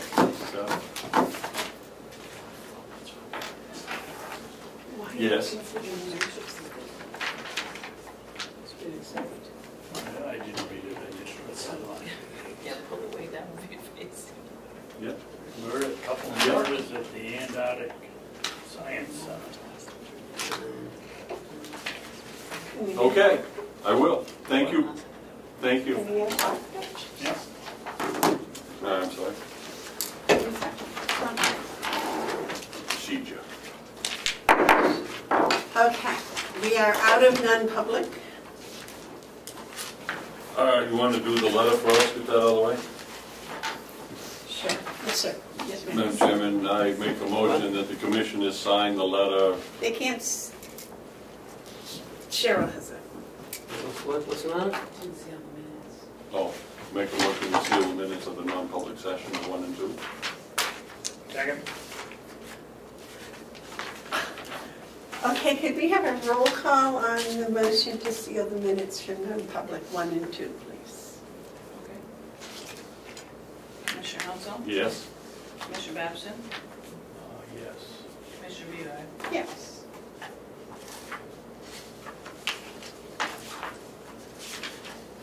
Mr. Hansel? I make a motion that we sign the letter dated December 13th to County Attorney Michaela Andruzzi.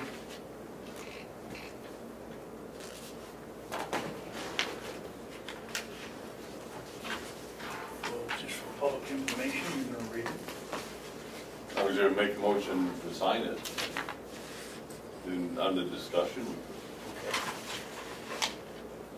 I'll make a motion that we sign the letter. I'll second.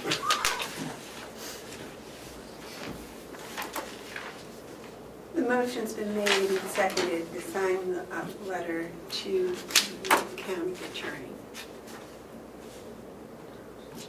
All those, is there any discussion? I think we ought to read it for the public. Even though it just came out of non-public that we sealed the minutes to? The letter would be public, the discussion was not.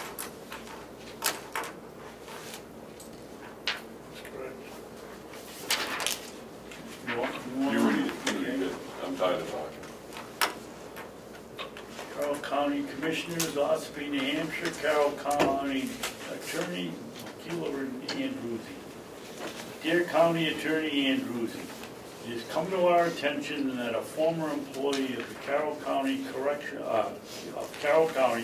Officer, Zena Ryan, was sentenced last week in Carroll County Superior Court for crimes that were committed in our jail. We have also learned that a plea agreement was made between your office and the Public Defender's Office in the case of Ms. Ryan. The Carroll County Commissioners and the Carroll County Jail were never made aware of Ms. Ryan's pending case. We were never provided with the opportunity as victims to participate or even were notified of her pending trial. As victims, we should have been made aware of at least her trial date. The jail superintendent spoke to you on the day before the trial about Ms. Ryan's case, and you responded to him that you didn't know when the case was going to trial, and that you had to research it further. We do not fully understand why you didn't know the trial was underway when the superintendent inquired about it. As victims, we the Board of Commissioners strongly feel that we should have been notified by somebody in your office, or at least the victim witness advocate, as to the disposition of her case. We hope that in the future, when your office prosecutes another case in which the county is a victim, we will be provided the same opportunities as other victims. That should have another in it, Kenny. Last line. Sincerely yours, Carroll County Commissioners, Amanda Bevard, Chairman, David Babson, Vice Chairman, Mark Hounsell, Clerk.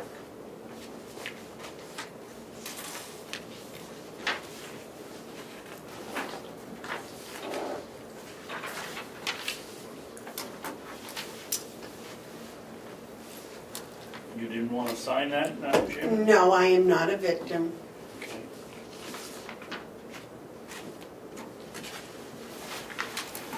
We had a discussion?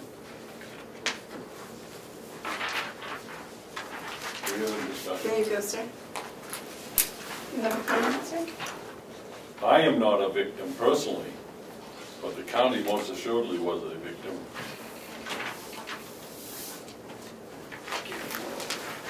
Call for a vote.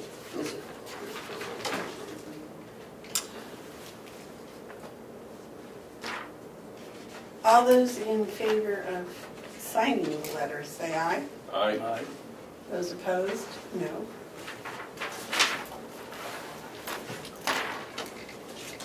Commissioner updates. I already had mine, so I'll be quiet. David, do you have one? Yes, but I won't make that bet, Madam Chairman. I'm sorry. Huh? Commissioner update? Yeah, no, you said you've already had yours, so you won't say anything. I said I won't take that bet. Oh. This is for Ken. Ken, what is the hold up on the management letter? Why aren't we putting more pressure on Melanson Heath to get this thing out? I spoke with them, we should have it tomorrow. Tomorrow? It takes time for them to, to sit down and write the whole process through. I mean, it's not something that, it's not a form letter where they just sign it and send it I off. understand that, but after 3 or 4 weeks, I would have thought that we would be rising to the top. It's no different than a performance audit would take. Okay.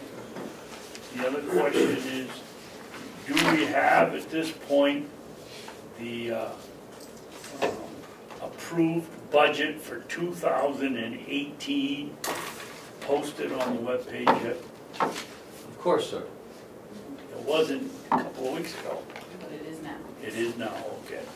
I would suggest that we make it a promise to the taxpayers that at least the week after we get an approved budget for 2009, we post it on the webpage. 2009's been up for many years. 2019, yeah, thank you.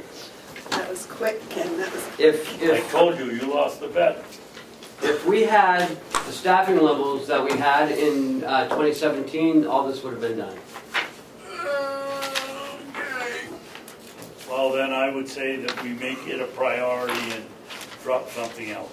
I think it's We important. did, we dropped doing the audit. Okay, I'm not gonna argue about it. I think it's important and I think it should be up very quickly after it's passed by the delegation. That's all I have.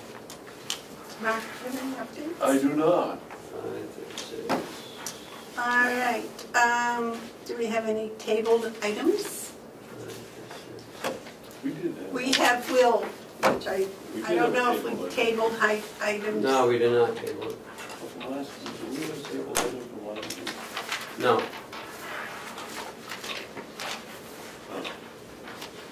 We got that. We had it from the week before. But we did it last week. Yeah. Okay, so Will, we have your updates, your transfers. Yes. See if I can put it together. Okay, here's 2.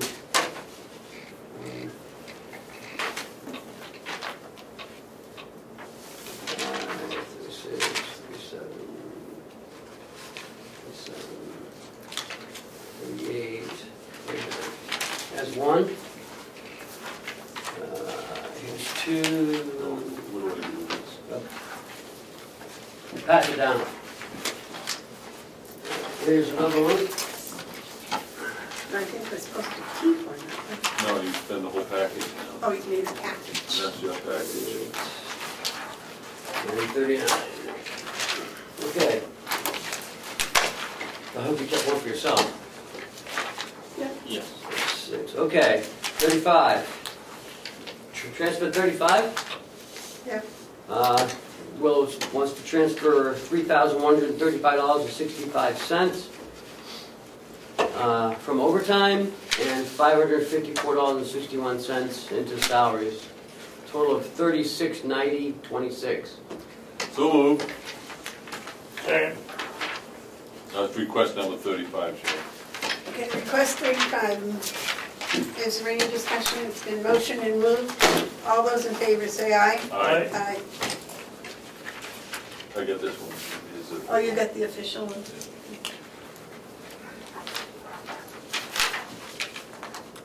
Put the date on them. Next time. Ken.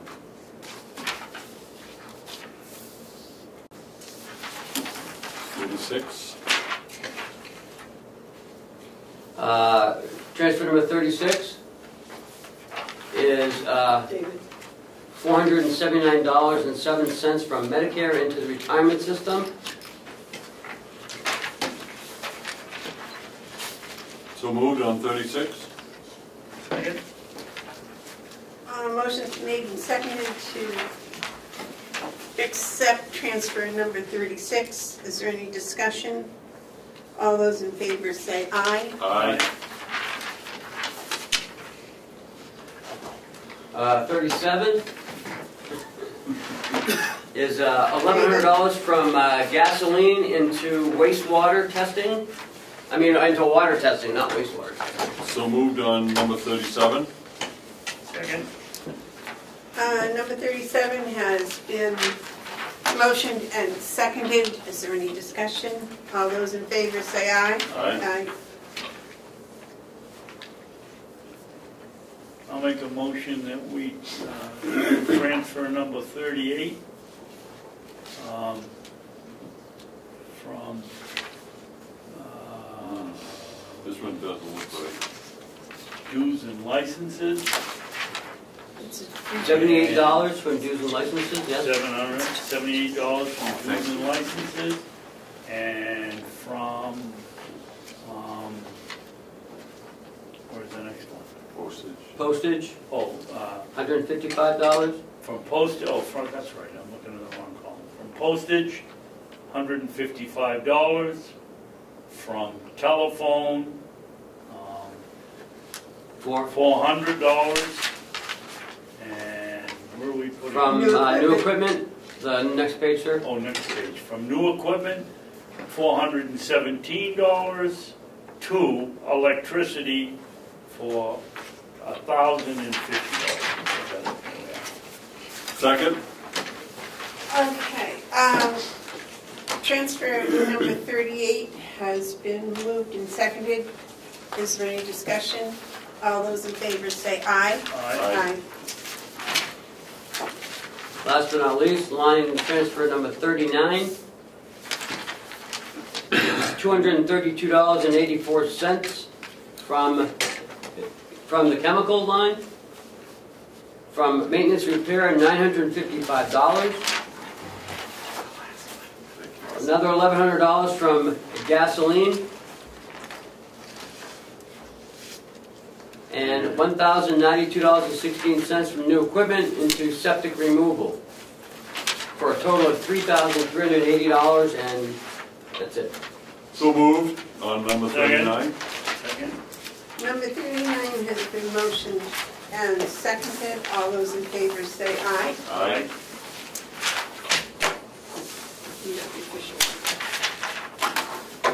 That's what You happened. should sign, see, I think it's the last page that you should sign. You're right. That's the one You just told me that on the last.